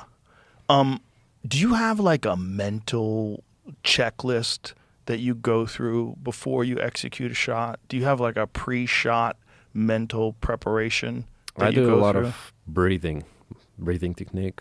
So, for example, I would breathe in on 4 counts, then I hold it for like 4 or 5, and then I'd breathe out for like 7, 8 seconds to calm myself down. Do you do that when you're sitting in the chair? Yeah, I do that all the time when I'm sitting in the chair. Usually, I would do like a loud breathe out when I'm at the table sometimes, just let it out. Mm-hmm. And I kind of started to show emotions too because I just feel that's okay. You know, before I used to be like, you know, I can't show any emotions because it's weakness. But now I just Russian way. I just don't care now. You're American now. Yeah. I'm fully Americanized now. That's interesting. It's showing emotions. Well, I definitely think that's the case when someone misses. Because when someone misses and then they whack the table with their stick, boy, that empowers the other player. Yeah, of course. It definitely does. Of course. And that's what some of the coaches that I've worked with in my childhood, they were all telling me, you know, don't show any emotion. You don't want to show any weakness to your opponent. They're going to be feeding off of it. And that's what kind of got stuck with. But I'm just glad that I'm out of it right now. Well, it's the most, I think, and Jeremy Jones and I were talking about this, I think it's the most mental game because there's this moment of pulling the trigger, this moment where you're making sure that everything aligns and you just kind of keep your mind on task and keep focused on the object ball. Do you look at the cue ball before you strike or the object ball? So it really depends on the distance between the object and cue ball. For example, when it's close to each other, object ball and the cue ball, I look at the cue ball last. When it's long distance, I look at the object ball last. Why is that? That's just how I find it working for me. You know, it's another thing that's very personal for other players. You know, I think most of the people look at the cue ball last, but I just prefer the object ball. Works better for me. It's interesting because it is a preference thing. Yeah, so definitely a personal preference. I feel like if you have the straight stroke, if your stroke is straight, you will always hit the cue ball where you're intending to hit it. Mm-hmm. So it's more about where you're going to hit it on the object ball. There's a guy named Joel Turner who is, I don't know if I talked to you about this guy.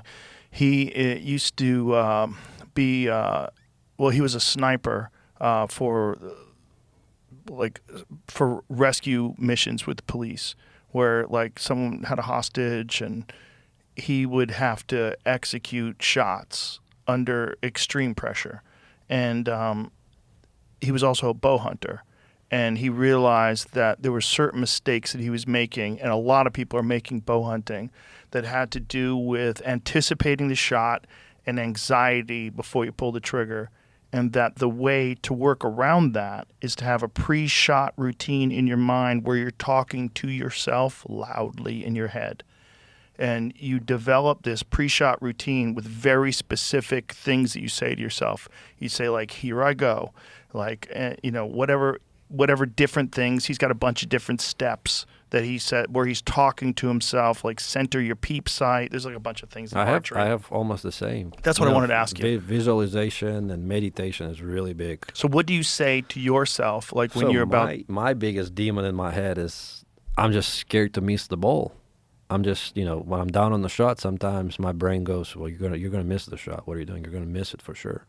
Like the way you're aiming this shot, you're gonna miss it for sure. So my thing is just telling to my brain that I have to stay positive. No, I'm gonna fucking make this ball. I'm making this ball, bitch. And it works for me. Yeah. Well, if you think you're gonna miss, you will miss. Yeah, And it 100% works like that. What I was getting at is I've found a giant crossover between that and archery in that it's the same thing. Like if you think you're going to miss in archery, you're going to miss. And if you think you're going to miss in pool, you're going to miss. Right. Yeah. It just works like that. It is. It's crazy. It's like your subconscious like tells you to miss. And it's almost like the pressure is too much, so you alleviate some of the pressure by anticipating the miss in advance. Right. It's weird. So that's my question to you is like, what is the process that you go through to fight that off? It's just saying, I'm going to make that fucking ball?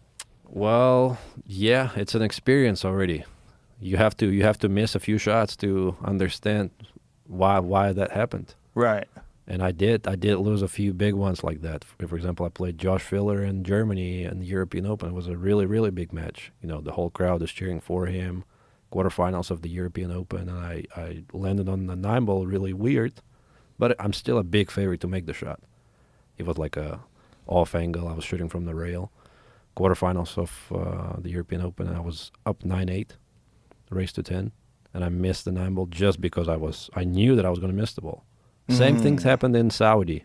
I was up 10-3. I think it was last 16. I'm almost straight on the 9-ball, but I just know that I'm going to miss the ball. Oh, no.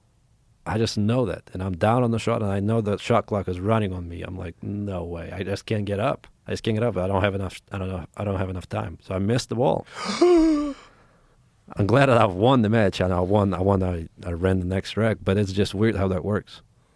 So now you have those experiences, and then what do you do when that's over? When you go, okay, that can't happen again. I got to make sure that mindset never creeps into my head again. So you just have to switch your focus to your fundamentals. That's what helps me. For example, Nick Vandenberg, he used to be a big player back in the day from Netherlands. He would practice sitting on his couch for hours. Just practice visualization, just practice on the table. He would imagine himself practicing in the pool hall, like straight in shots. He wouldn't even go and practice. Whoa. That's weird. Well, that's a weird dude. Yeah, but it worked for him. Well, there's a lot of science to that in terms of like studies that have been done about visualization and the improvement. And they found that actual real visualization, when you're really sitting down there and visualizing, counts almost as much as practice. And in some cases more. and no one knows why. Well, visualization is really big for us. For example, you're never going to win the tournament without believing that you can actually win it. Right. And you can only believe that you can win if you can only visualize that you won that tournament. Right. Which is why I say that this is like the most mental of games. Yeah. You know, it's such a weird dance that goes in your head. Like sometimes and again, I'm not a good player. I'm half-assed. But sometimes I play really good. Like if I get like 6 hours, 2 or 3 days in a row, I can get in stroke and I start running racks. But when I'm not, and then I go to execute, there's like this thing in my head that like right when I'm about to aim at right when I'm about to pull the trigger, my head goes, don't hit it there, hit it here. And you're like, okay. Add a touch of outside. And I do it and I miss. I'm like, why did you change where you were going to hit it? Yeah. Like last minute. What the fuck is that? And I've been playing pool for 30-something years. But sometimes that works. And you're like, I'm glad I did that. Yeah, rarely. Most of the times I miss. Yeah. Most of the times when I change where I'm going to hit last second, I miss. But we all do that. Yeah, or when I think, I'm not going to be this accurate, let me aim to overcut it. And then I'm like, oh my God, you overcut it all the length of the table, you fucking idiot. Yeah. If you just accurately like hit where you thought you were going to hit, you would have made that ball. It's this weird thing, but that's why I love the game. Because when you're really playing pool, the world goes away. It goes away. You're not thinking about anything. You're not thinking about global warming. You're not thinking about shit. You're not thinking about inflation, how much eggs cost. You're not thinking about shit. The world goes away when you're on that table. When you're playing, the world goes away. That's what I like about archery, and that's what I like about pool. They have the same quality to them, and that to do it correctly is so difficult that it requires all of your mind. I agree. I totally agree with you. And unlike chess, which also requires all of your mind, pool has the added element that you have to execute. You have to pull it off under pressure with a shaky hand. Kind of like a mix of chess with, I don't know, golf, I would say. Yeah. Well, I think it's just its own thing. Well, it's an odd thing for sure. It's its own thing. It's very different than any of those other things, even though I don't play either one of them. It's very different than any of those other things. And when people get into it, man, it takes their whole fucking life over. I remember my manager had to have a conversation with me once when I lived in New York. He was like, I think you're spending more time playing pool than you are in your career. I'm like, fuck, he's right. He was right. I took a whole year off. I didn't play for a whole year. And then I came to L.A. and I started playing a little bit again. I was like, God, he got me again. It just sunk its teeth right back in me. Oh, yeah. Yeah.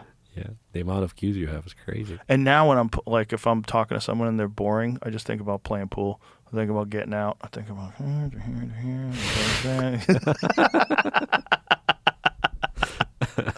It's like my default brain. It falls into these, but it's not really about it is about the game for sure. But what it's really about is sinking your mind to something. That's where the true joy comes in. Sinking your mind to something and then executing it to perfection. I think it's some kind of a mental exercise, like akin to cardio, akin to lifting weights. There's a mental exercise to it. Also, the enjoyment from developing a skill, and you just know how hard it is. Mm-hmm. I think the enjoyment is even bigger in that regard. Yeah.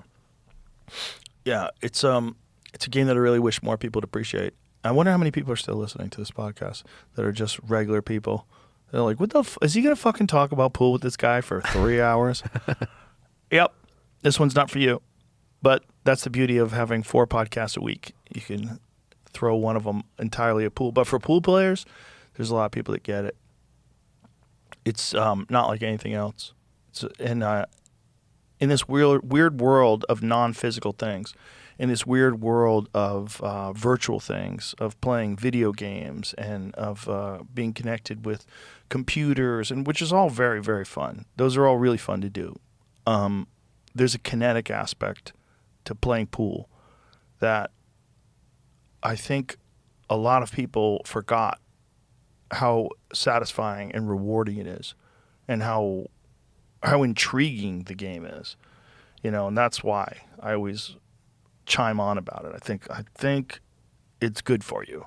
You know? Yeah, for sure. And actually, the way, for example, Vietnam marketed pool is they started opening pool rooms with computer clubs in the same building. Oh, So that's like why like a computer cafe type deal. type of thing, yeah. But the huge ones, they have pool rooms with hundreds of tables. Oh And, wow. yeah, Vietnam right now is probably the most pool playing country in the world. Wow. And how long ago did this start? Maybe 3-4 years ago, really. That's crazy. What made it explode in Vietnam like that? I had no idea. For example, Hanoi Open, the first major we had in Vietnam 3 years ago, I had no idea or any expectations going to the event. But I always knew that I had some fans because on Facebook, like 40% of my followers are from Vietnam, which always seemed weird. 40%. Yeah. Now it's more. Now it's more. Whoa. So I went over there and I was amazed. Like in Hanoi alone, there's 2,000 pool rooms. In Hanoi, just one city. 2,000. Yeah. That's crazy. What is this? The most luxurious pool hall in Vietnam. That's in Da Nang. I've actually been to this pool room before. Damn. But yeah, they have pool rooms with like hundreds of tables. This is Chinese 8-ball, by the way. Yeah, that's a weird game, right? It's become really, really popular. now. Hugely popular, right? Really popular. It's very lucrative, right? Yeah. Yeah, those guys are making big money now. They're called hay ball now. It's called hay ball, right? It used to be Hay ball. called Chinese 8-ball. Chinese 8-ball. So what made that game explode in China? They were just throwing big money in the game, and it really exploded everywhere because now all the English and snooker players, English 8-ball players and snooker players are traveling, playing all those tournaments there, and maybe top 30 guys now on their tour are making good money. And they are, I think they are trying to get the pool players to join them as well. A lot of guys will probably do it just for the cheese. Yeah, well, that's the problem. What does a big tournament in hay ball pay? The biggest one pays $750,000 for first. But they have almost big tournaments every month that pay $200,000-300,000 for first. Wow. And small tournaments, they pay 50. But they're happening every 2 weeks. But you were saying when you went over there, like regular dudes that you were playing were like robbing you. Yeah, the competition is really high. The game is a little bit different. So they use pool balls, snooker type of rail. So the pocket is round, and they use like a snooker cloth. So it's really thick and like hairy. So it's got a lot of nap to the claw, Yeah. so the ball moves slower. Right. They hit balls really hard. Is that because of the rounded edges? Like you got to fire them through there? For example, if the ball is close to the rail, that's probably the best way to make the ball because you can push through the rubber. Oh. Kind of like a Russian pyramid type of thing. Well, there's that one shot where in the side pockets where you can push through the nipple of the side pocket. If it's it's like so it's like that. Kind of the same thing, kind of. Because I watch a lot of those guys online and they fire balls in. I'm like, this is crazy. Like, Yeah, the competition is really, really high there because there's so many players and so many pool rooms in China that just have the hay ball tables, and it's becoming popular everywhere. And when did that start in China? I would say it started like 10 years ago, maybe even before that. That's crazy. So think about that. That emerges 10 years ago. So this is we're talking about 2015. It's not that long ago.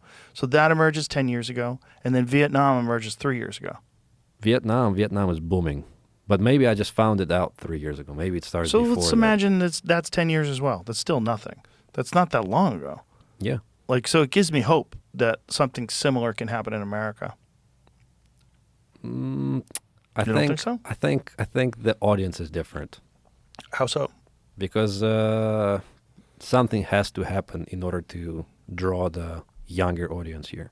I don't know if the social media is the answer, but in Vietnam, it's just, they don't have any bars and pool rooms. They don't drink in pool rooms. They just play the game. Everybody's following professional pool. Everybody know who Shane Van Boening is. That's Who's going to be Josh tough to Phillip. get people with no bars. Exactly. People over here are a bunch of drunks. Well, APA has 270,000 members. 270,000 in U.S. alone. And those are mostly bar players. Those are mostly bar players that play on Fridays, and they Yeah. probably don't know who Shane Van Boning is. What? Yeah, That's not possible. It is possible. Come on, really? Yeah, Really? telling you. They play pool in a league and they don't know who Shane Van Boning I'm is? telling you. That seems insane. He plays in those bar table tournaments sometimes. There used to be a lot more of them, yeah. I watched some recent one from Boston. They had some big... Right. Yeah. That's Ultimate Pool. They started. That's a company from UK. Oh, is they're it? starting to break through in the US as well. Kind of crazy because it's a really quick shot clock, Right. big ass pockets, little ass table, and if you miss, you're fucked. Right. Because these guys they're all running out. Justin Bergman is a wizard at that too. Yeah. Bar table label is a different game. It looks easy. You look at it, you're like, oh, small table, big pockets. This is easy, but no, if you miss. Like, if you get out of line and you miss, the game's over. Yeah. You guys are going to run out. And There's that's more additional strategy. pressure. Yeah. There's more strategy in 8-ball. All the clusters and everything's all cluttered up together. Right. And you can't shoot your opponent's ball, so you got to figure out a way to bump them and move them and get a shot on the 8. Do you think the 8-ball is still the most played game because of leagues? And Yeah. yeah. Yeah, most people don't. Like, I had a friend here, and he was like, I play really good pool. I go, what do you play? You play 9-ball? He's like, no, I play regular pool. I'm like, Yeah. what is regular pool? Like, you don't play. Right. We had a conversation. I was like, okay. Let me explain 9-ball to you. Like, you play 8-ball. It's not regular pool. But it may change with Matchroom being involved. It may change because they push 9-ball only. Yeah. Well, the thing about 9-ball that's very exciting is the luck factor. Right. Luck factor's huge. You know, when you watch a guy shoot a ball into the corner and he hits the rail and it bounces 3 rails and goes into the side, it's fucked if you're sitting there, if you're in the chair and you were hoping, oh, he missed, it's my chance. No. He got lucky. Right. And that's luck is part of it. And sometimes people shit in the 9-ball, and that's the whole they win. And people are like, how could that be a win? It's an accident. Like, that's part of the game. Yeah. It's part of the Luck is fun part of the game. And then also you could win off the break. That's also part of the game. Mm-hmm. And that drives people crazy. No, spot that. Like, no. I think it's great. I mean, luck is part of any sport, I think. I also to a like certain when degree. someone misses an easy shot and then the opponent runs out and then makes a 9 on the break. So it's like, fuck you. Extra punishing. You fucked up. And the pool gods do that to you all the time. Yep. They do. If you miss a ball, it's kind of weird how oftentimes, like, you have to sit in the chair for a few racks because the guy just gets a bunch of, like, really awesome lucky breaks. You're like, this is terrible. For sure. And you know what I also found, when I'm winning more, I'm also getting more lucky. Yeah. I just get the love. I miss the ball, and then Mm-hmm. the guy is absolutely hooked. I wonder what that is. Why is that so reliable? Because it's really reliable. I wish I knew the answer. I'd be doing something for sure. If some, like, super egghead who studies pool, like Dr. Dave, Yeah. like, if that guy could explain this, I would like to know. Yeah, I'd Because like to know too. I think there's a kind of science to it, and I think it has to do. I don't know what it is, but I think there's a positive. When you're in gear, when you can't miss, and you're in stroke, and you're firing balls, and you're playing really well, you get these lucky breaks. It's weird. It's like you're putting out positive energy.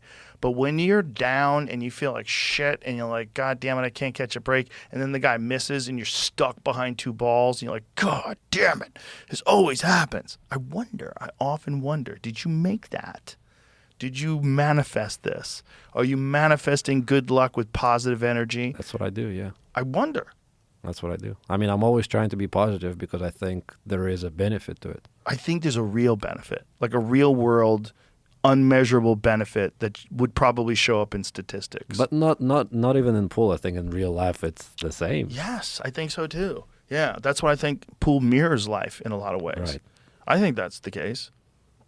I also think, like, being really generous in real life is, like, really good for you. It's really good for everybody. It's not good for just for the people that you're being generous to, but it's good for you too. It's good for everybody. Right. It's like it like more good things happen for you when you do that. It's the same sort of principle. There's karma is real. it is real. It just doesn't seem like it should be. It seems like you should be able to figure out life on, a yellow legal pad with a pen and some really good calculus. But no, there's some things going on that nobody has figured out how to put a measuring tape to. No one's figured out how to put it on a scale. There's some things going on. Yeah, that's a difficult one. Yeah. And there's things going on with your mind that no one is ever going to be able to figure out. Like, no one's ever going to be able to figure out why some people get lucky all the time. But I think there's probably something to it. Like Efren, for example. That guy used to always say, I got lucky. He was always saying, I got lucky. Yeah. Meanwhile, who's more positive than that guy? When he would miss, he would laugh. He would laugh and scratch his head. Oh, yeah. Never looked like he was mad. I would want him to break my fucking stick. But he would just like, oh no, I missed. He'd scratch his head and go, oh no. And sit down and be all super positive. Right. But he got lucky a lot. I agree. Maybe that's the case. Yeah. Well, that's why I wanted to ask you about your pre-shot routine. Like, what are the things you're saying to yourself in your mind? Or is it just a lot of experience and a lot of, I'm going to make that shot? Well, it's basically shutting down the negative thoughts.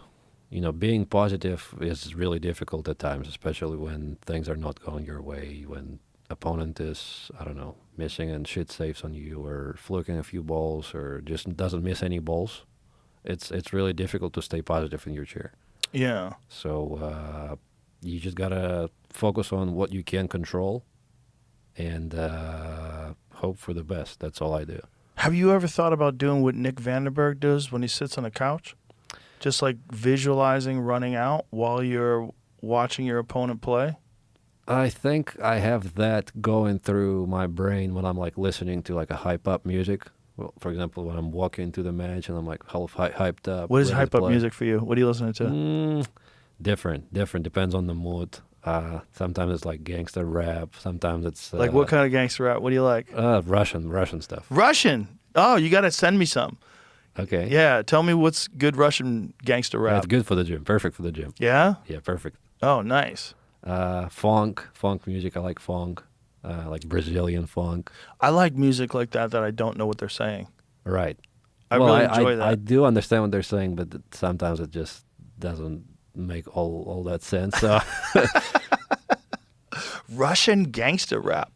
Like, can you give me an example like that we could play right now? Like, what is a good Russian gangster rap that Jamie could pull up? Well, his name is Skriptonite. Kryptonite? Yeah. Like Kryptonite? Like Kryptonite? Yeah. Well, his name is Skriptonite. He's really popular in Russia. Let's see if we can find that guy. What's a good song? Usually it's a few remixes. Well, let me see. What's like You put me on the spot. I didn't even know that they had a lot of Russian gangster rap. Yeah. For sure.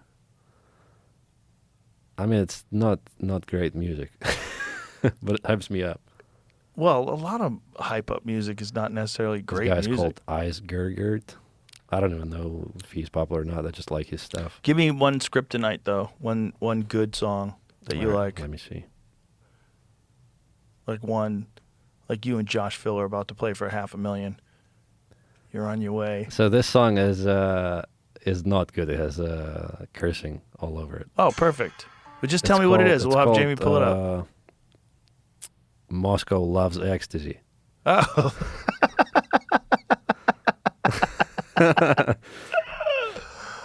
I bet a lot of people in Moscow do love ecstasy. Probably a pretty accurate song. You got it, Jamie? Yeah, well, I mean, hold on. It's not written in English. Yeah, it's so not I written have in to, English. I just want to I hear just some. No, translated. I'm Oh, to even the find actual the song. na- I gotta like get the right version of it because it didn't. It's called come out that Moskva. Moskva. way. Let me do copy paste here. Hold on. If you want, I can have him send it to me, and I'll send it to you. No, that's not the issue. Oh, okay. Literally, it's written in. Yeah, I don't that's even the know how one, to type that's the that one. in. There it That's is. I can't type that, so I'm just saying like it wasn't. Oh, right. when I googled it, it was on a lyrics site. But this also is going to get us in trouble. So we can't really play You it. have This is to gonna go get us in fast trouble? forward. We can't play any music anymore. Oh, yeah. All right, well, we'll cut it out. You gotta go forward a little bit. Okay. I like it. Yeah, so it's something like that. It sounds like he's on ecstasy, though. Maybe. I bet he is. Maybe. I mean, most of the stuff he says, you can't even understand what he's saying because he's so fast, and he's actually from Kazakhstan. Here's a translation. Oh, here it is. Wet asphalt, gray face. You'll find everything you need. Love or treasure in the depths of the woods. Only the lipstick was worn off. Ceiling, starfall, fingers on the temple. The eyes are. This is all nonsense words. Yeah, The it eyes are doesn't gathered translate that together. well. Tomorrow again. Wet asphalt, gray face. There are only clouds above you. Okay, that sounds like ChatGPT wrote it. Like ChatGPT 2. The straight translation from Russian never makes any sense. No, right? Mm-mm. Is that what is that like? Like learning. Well, first of all, you know how to read it, right? So you read. What is it? Cyrillic? Is that what Yeah. it's called? So you read it and write it. Like, what is it like when you have to learn English? Like, how much of a weird juxtaposition when you see the two languages together? Well, I don't know. It was kind of easy. I think English is the easiest language to learn. Really? Because I was studying French in school. I was in the French school, and for me, it was a lot tougher to learn French. I used to speak fluent French before. Now I just don't remember anything. Really? Yeah, I actually start forgetting Russian a little bit because I start thinking in English because I spent so much time here. Oh, So I didn't learn English proper enough, but to where I can speak and understand and, at least have a conversation. And then I don't really speak with anybody in Russian, so I start forgetting it. oh no! You're a man of no country. Exactly. That's terrible. That would be terrible. And if you go back to Russia, they get mad at you. They can't talk good. No, I mean, I still talk good. I actually go to Russia at least once a year. Just to stay tight, stay Well, close to the game. Still stay close to my family. But I would imagine, like, if you fell out of Russian, like, if it became uncomfortable for you and you went over there, that would be so weird for them. No, I mean, they're fine with it. There's a lot of. But it would there's- listen.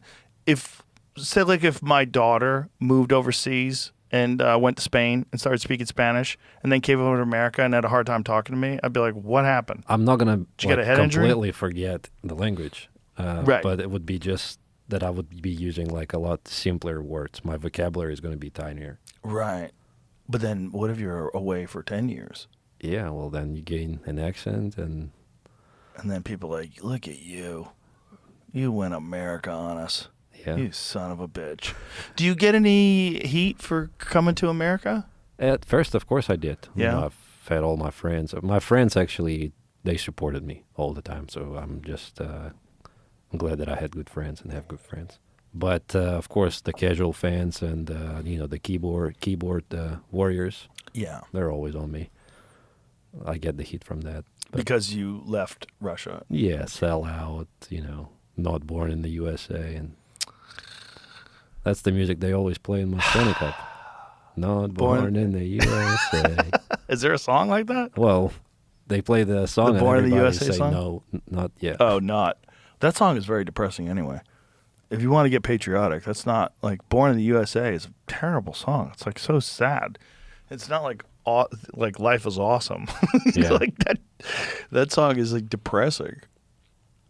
It's, it's about living in a terrible part of the USA. Like it's not like the American dream. But not really. I mean, I don't have the heat from the Russians. Not really. I don't have that. That's good. There's a lot of Russian people living in the United States. So you get more heat from Americans that are upset that you came over from Russia? The Europeans, I think. The Europeans that are the most upset ones, I think.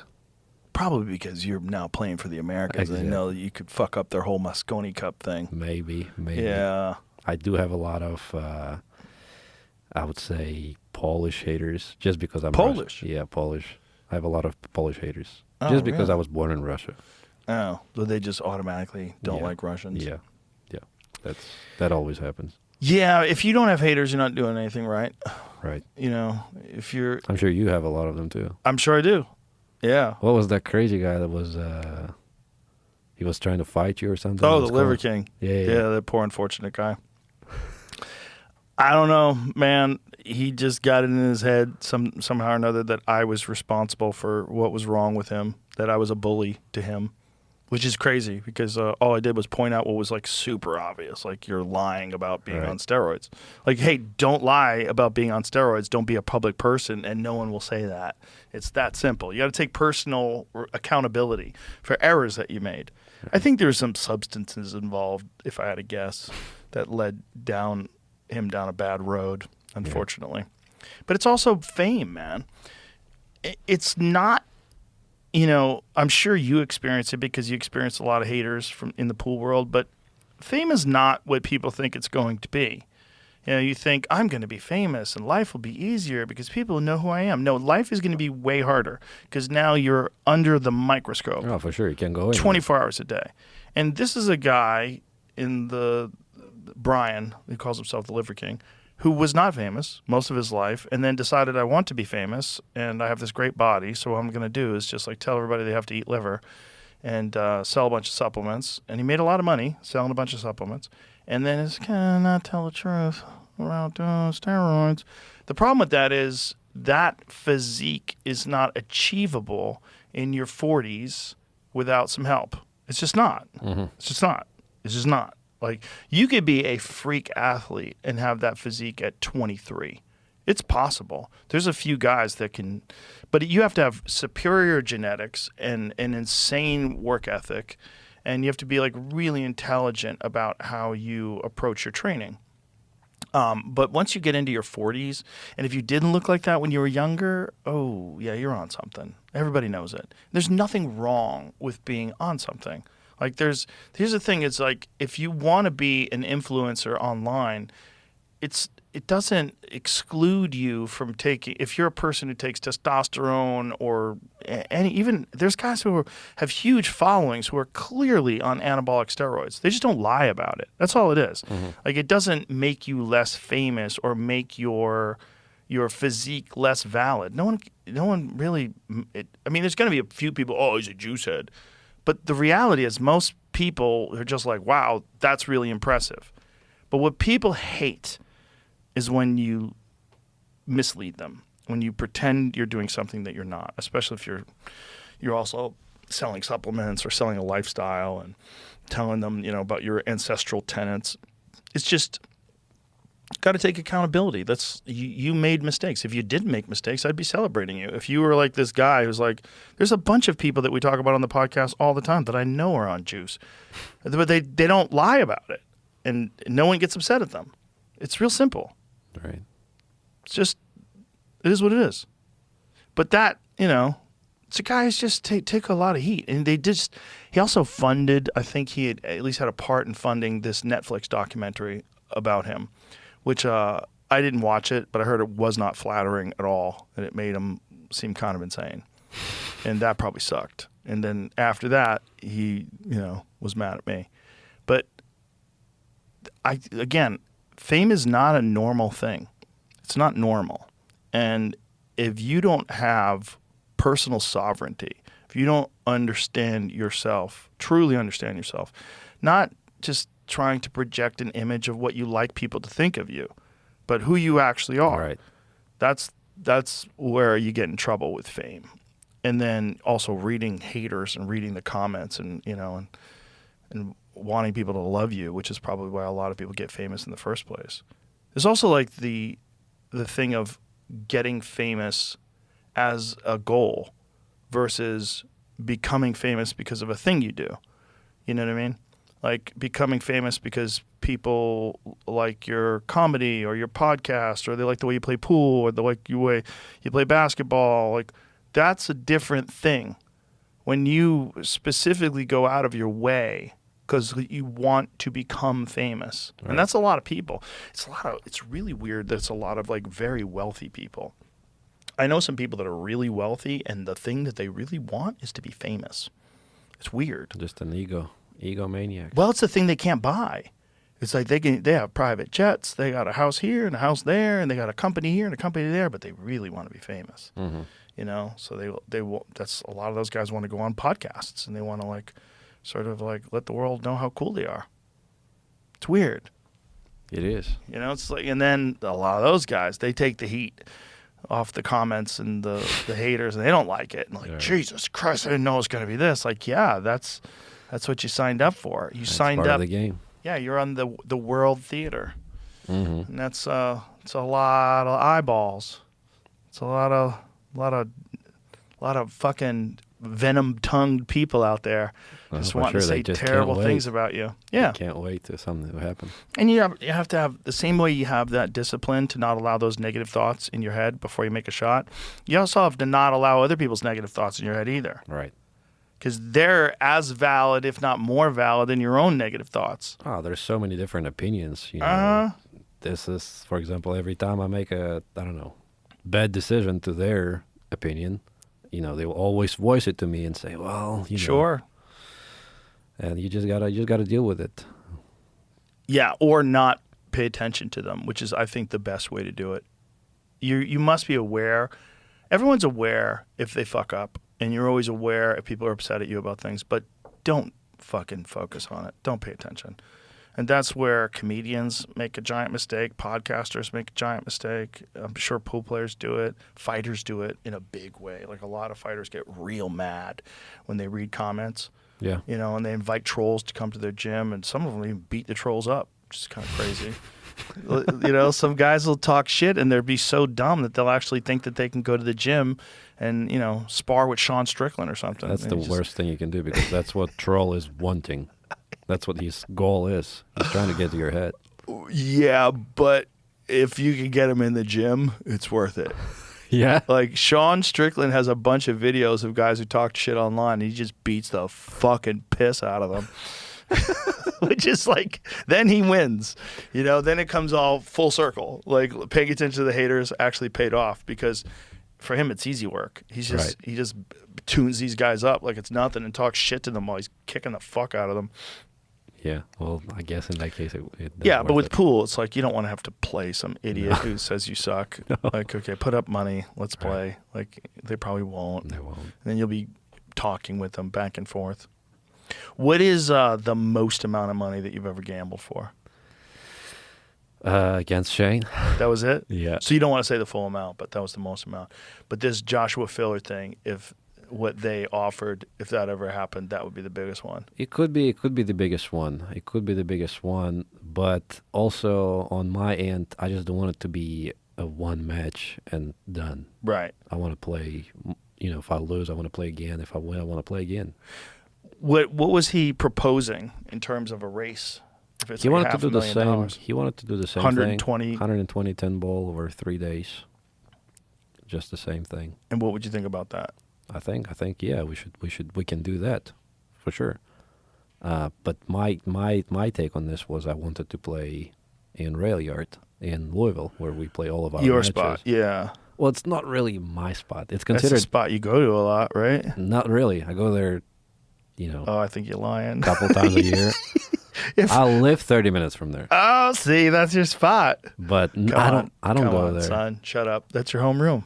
It's not my homeroom. I have a table at home. I practice at home. Right. But your homeroom where you go to is like the place where you go that's near your house, that's an actual establishment, not your home table. I mean, you can, yes. I mean, you can say it like this, but I don't go there. I don't practice there. I'm never there. Right.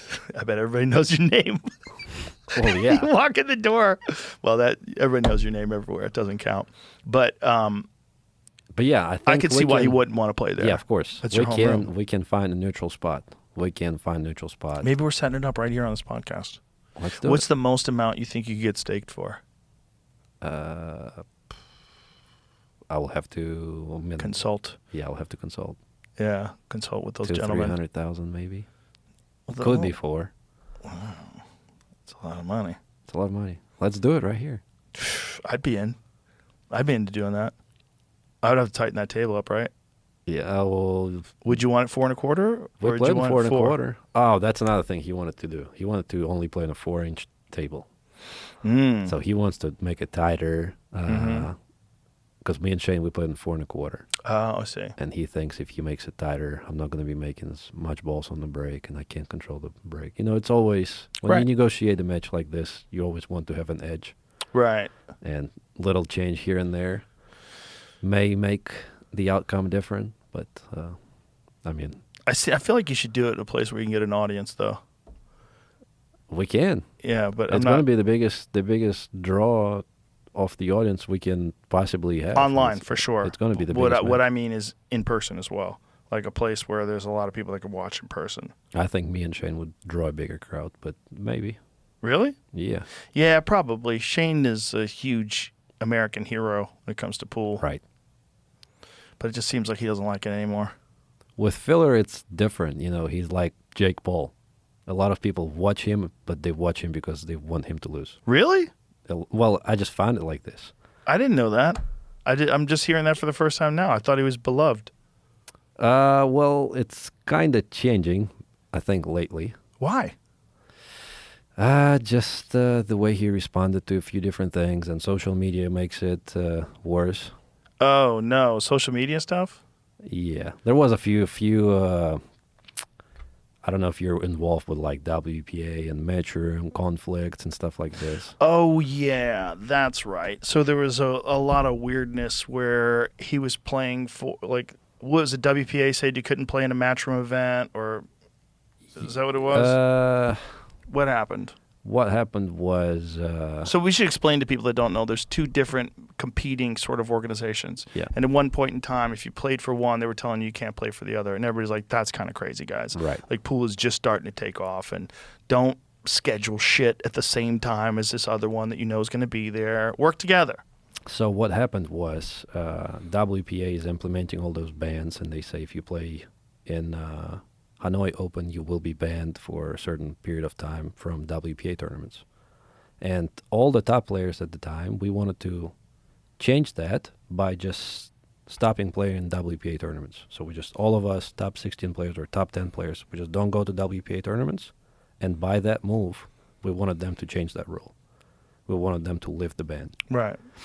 So the very next event, after we spoke with all the players, we were in the meeting room. We fly to New Zealand, and I was flying with Christina, with my girlfriend at the time. She was playing the World Championships, and there was a World Championships for men's, which was a WPA tournament.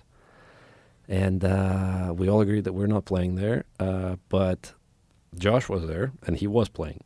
So he basically decided and went against what he was saying in that room. He turned up and signed up to play. It wasn't just him. It was other players. But then it just led to more, like he went on social media and tried to say, he was trying to defend himself and say, it was my dream to win that championships. It was my... What better way to tell those other 10 guys that are the best in the world that you're not going? Right. All right, we're all not going. And then you sign up. That means you just killed off 9 or 10 of the best players in the world, and you have a much better chance of winning. He did get a lot of backlash from that, and I think to this day that kind of stuck with him. I see. That makes sense. He's a hell of a player, though. Oh, he's an unbelievable player. Yeah, and he's really young, too, right? How old is he? He's a little bit older than me, maybe 26, 27, but yeah, he's the most fearless, the most talented player. He's kind of like Ronnie O'Sullivan of pool. Yeah, he's sometimes when he gets hot, it's crazy to watch, where he's spiking balls in. Oh, the high gear is unbelievable. Yeah. Unbelievable. He would go for a long period of time without missing any balls. And the other thing about him is he never looks like he's freaking out. Like, it never seems to be affecting him. Like, he's never taking additional time in between shots. No, he's a very fast player. Even under extreme pressure. Yeah, he doesn't really fall under pressure. And it just seems like he doesn't feel it sometimes. No. He's so good. Sometimes it does feel like this. And he was feeding off the actual, hate of the crowd in Moscone. Like, Moscone Cup, if you watch Las Vegas, I wasn't playing on those years, but everybody's kind of rooting against him, and he's just feeding off the crowd. Kind of like Jason Shaw does. Wow. Yeah.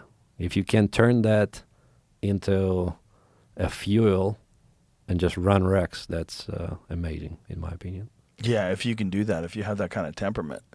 But it's always interesting to me when a guy like that just seems to be so calm under pressure and just fires balls in. Like, it's almost like shocking. Like, he's got an intimidating game. Right. Not that I don't think you could beat him. It's a really good game, though. It is like, a really good game. It's top 1 and 2 in the world. Or, I think at the very top, as you see with with Aloysius Yap, he won 3 tournaments in a row, which is crazy. It's crazy to win like 3 majors in a row. But like, Francisco Sanchez Ruiz went on a tear where he was doing that for a while. If you look back at like the years, even like 10 years from where we're at right now, is always one player winning tournaments for like a year or two and then switches to another player. Like Shane won back-to-back U.S. Opens. Or Mika won back-to-back. Darren Appleton won back-to-back. Yeah. It's always... They get hot. Yeah. Yeah. But it's just maintaining that. It's just so weird. Like we were talking about Ko Ping Chung, who had that insane match in 2023, but this year didn't play nearly as well. It's really tough. I mean, life gets in the way. Mm-hmm. Something, I don't know, family, business. Or you might have a neck injury like you had. Right. Your back might start bothering you. You get sciatica. There's a lot of stuff that can happen. Yeah. But it's just, that's why a high-level pool, when you watch it, on a world stage like that, when it's executed so perfectly, so fun to watch. Because you know how hard it is to get there. Yeah, it's harder to even stay there. So what do you do differently now that you're world number 1? Do you do anything differently to try to maintain your position? Or is it just keep going? No, just keep going. I know what I did to get me where I'm at right now. Why would I change it? Yeah. I mean, I guess unless... Because a lot of people, they stop. Because, for example, they had a goal. Their motivation is gone. Right. My motivation has always been money, really. Most of the time it was just the money. I wanted to win as much as I can. I was kind of from the poor-ish family growing up, and my biggest motivation was financial. But obviously I wanted to be a world champion, and I had the dream to be a world champion. When I won the first world championships, that dream was kind of gone. Now it's just another major. So they always ask me those questions where, what would it feel to you if you win another U.S. Open or Whirlpool Masters? Like, it would be great, but I think it would mean a lot more when I stop playing. Like when I'd be sitting with my grandkids and like, oh, well, your grandpa was a 2-time world 9-ball champion back in the day. It was 4-railing that 9-ball right there. Why do you say it with a southern accent? Well, because I live in Indiana here. I live in southern Indiana. Is that, they have a southern accent in Indiana? Yeah. Oh, that's interesting. I never even thought of that. Huh. Yeah. What would you assume their accent in Indiana would be? Depends where you are. Well, you're an Ohio boy, so you're close to It also Kentucky. depends where you are there. You Right. can have an accent. Cleveland's got an accent. That's true. That's true. Rural people have accents, sort of. That's true. But it's just when you think about just in general, like pool's growth, I think you're in a perfect position right now in life. It's like if you had been this good 20 years ago, you would be in the same sort of trap that a lot of those the older players were, where there's no real incentive to be playing professionally. The only money that anybody was making in pool 20, 30 years ago, real money, was in gambling. Right. And there was a lot of guys that were making money gambling that weren't placing well in tournaments. They just, and they didn't want to. They didn't want to play in tournaments. They didn't want to knock their action. But I think you're in really the perfect timeline, whereas as you're getting better and as pool's getting more and more popular, the money's getting bigger and bigger. And I think it's a really awesome time for the game.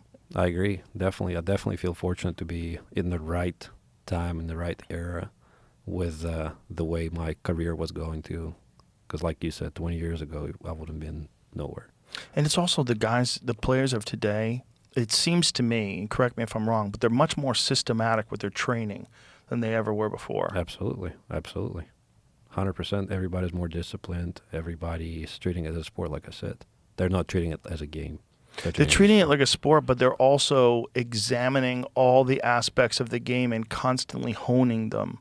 It's different. Like when I watch guys practice online, like you have a channel where you put a lot of your practice sessions online, and you get to see like there's no messing about. It's like there's some serious training involved, like serious position play, serious like getting that muscle memory over and over again and different ways to stroke a shot. For example, my idol growing up was always Niels Fine, and he has his own channel on YouTube. Yeah, he's great. The Terminator. He is the best to follow. The best. The guy is doing visualization every day.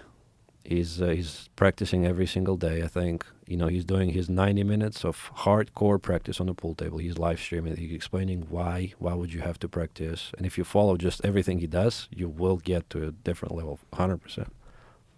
Yeah, 100%. World-class player, too. He's fun to watch. Yeah, super disciplined, super like a Rafa Nadal. He's a Rafa Nadal in pool. Whew. It's a fun time. Fun time to be a pool player. And like I said, I think the sky's the limit. I think the game is going to explode over the next few years because we've watched it get a lot bigger over the last 4 or 5. Yeah, for sure. Let's set up that filler match. Yeah, man. I'll do commentary. How about that? Let's do it. Get Matchroom involved. Let's Just do it. set it up somewhere in Austin. And I'll do it. Let's do it. Do it somewhere where we can have a crowd in person, though. That's what I was getting at. Like, you're going to have a crowd online, but it'd be cool if you had a lot of people there in person. All right. You got it. We'll set it up. Okay. Well, I want to see it. So, listen, congratulations on everything. It's been cool following you and seeing what happened over the last time you were here and watching you just get better and better. Yeah. Thank you so much for having me, Joe. My pleasure, Appreciate my it. brother. Thank you. Tell everybody if they want to follow you. What's your Instagram? My Instagram has a weird name, Gorstjanic. Yeah. But I have Facebook. Mostly I spend a lot of my time on Facebook, TikTok. Oh, this is a question I wanted to ask you. Your name, some people say Fedor, some people say Fedor, but in Russian, is it Fyodor?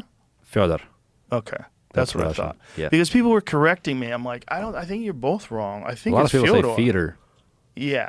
A lot of them. I've heard Fedor. I've heard, and when I was calling you Fedor, people were going, "Oh, he's saying that because Fedor Emelianenko." I'm like, yeah, well, that's kind of the accepted American pronunciation of Yeah, Fyodor, though. right. So I wanted to ask you if it was Fyodor.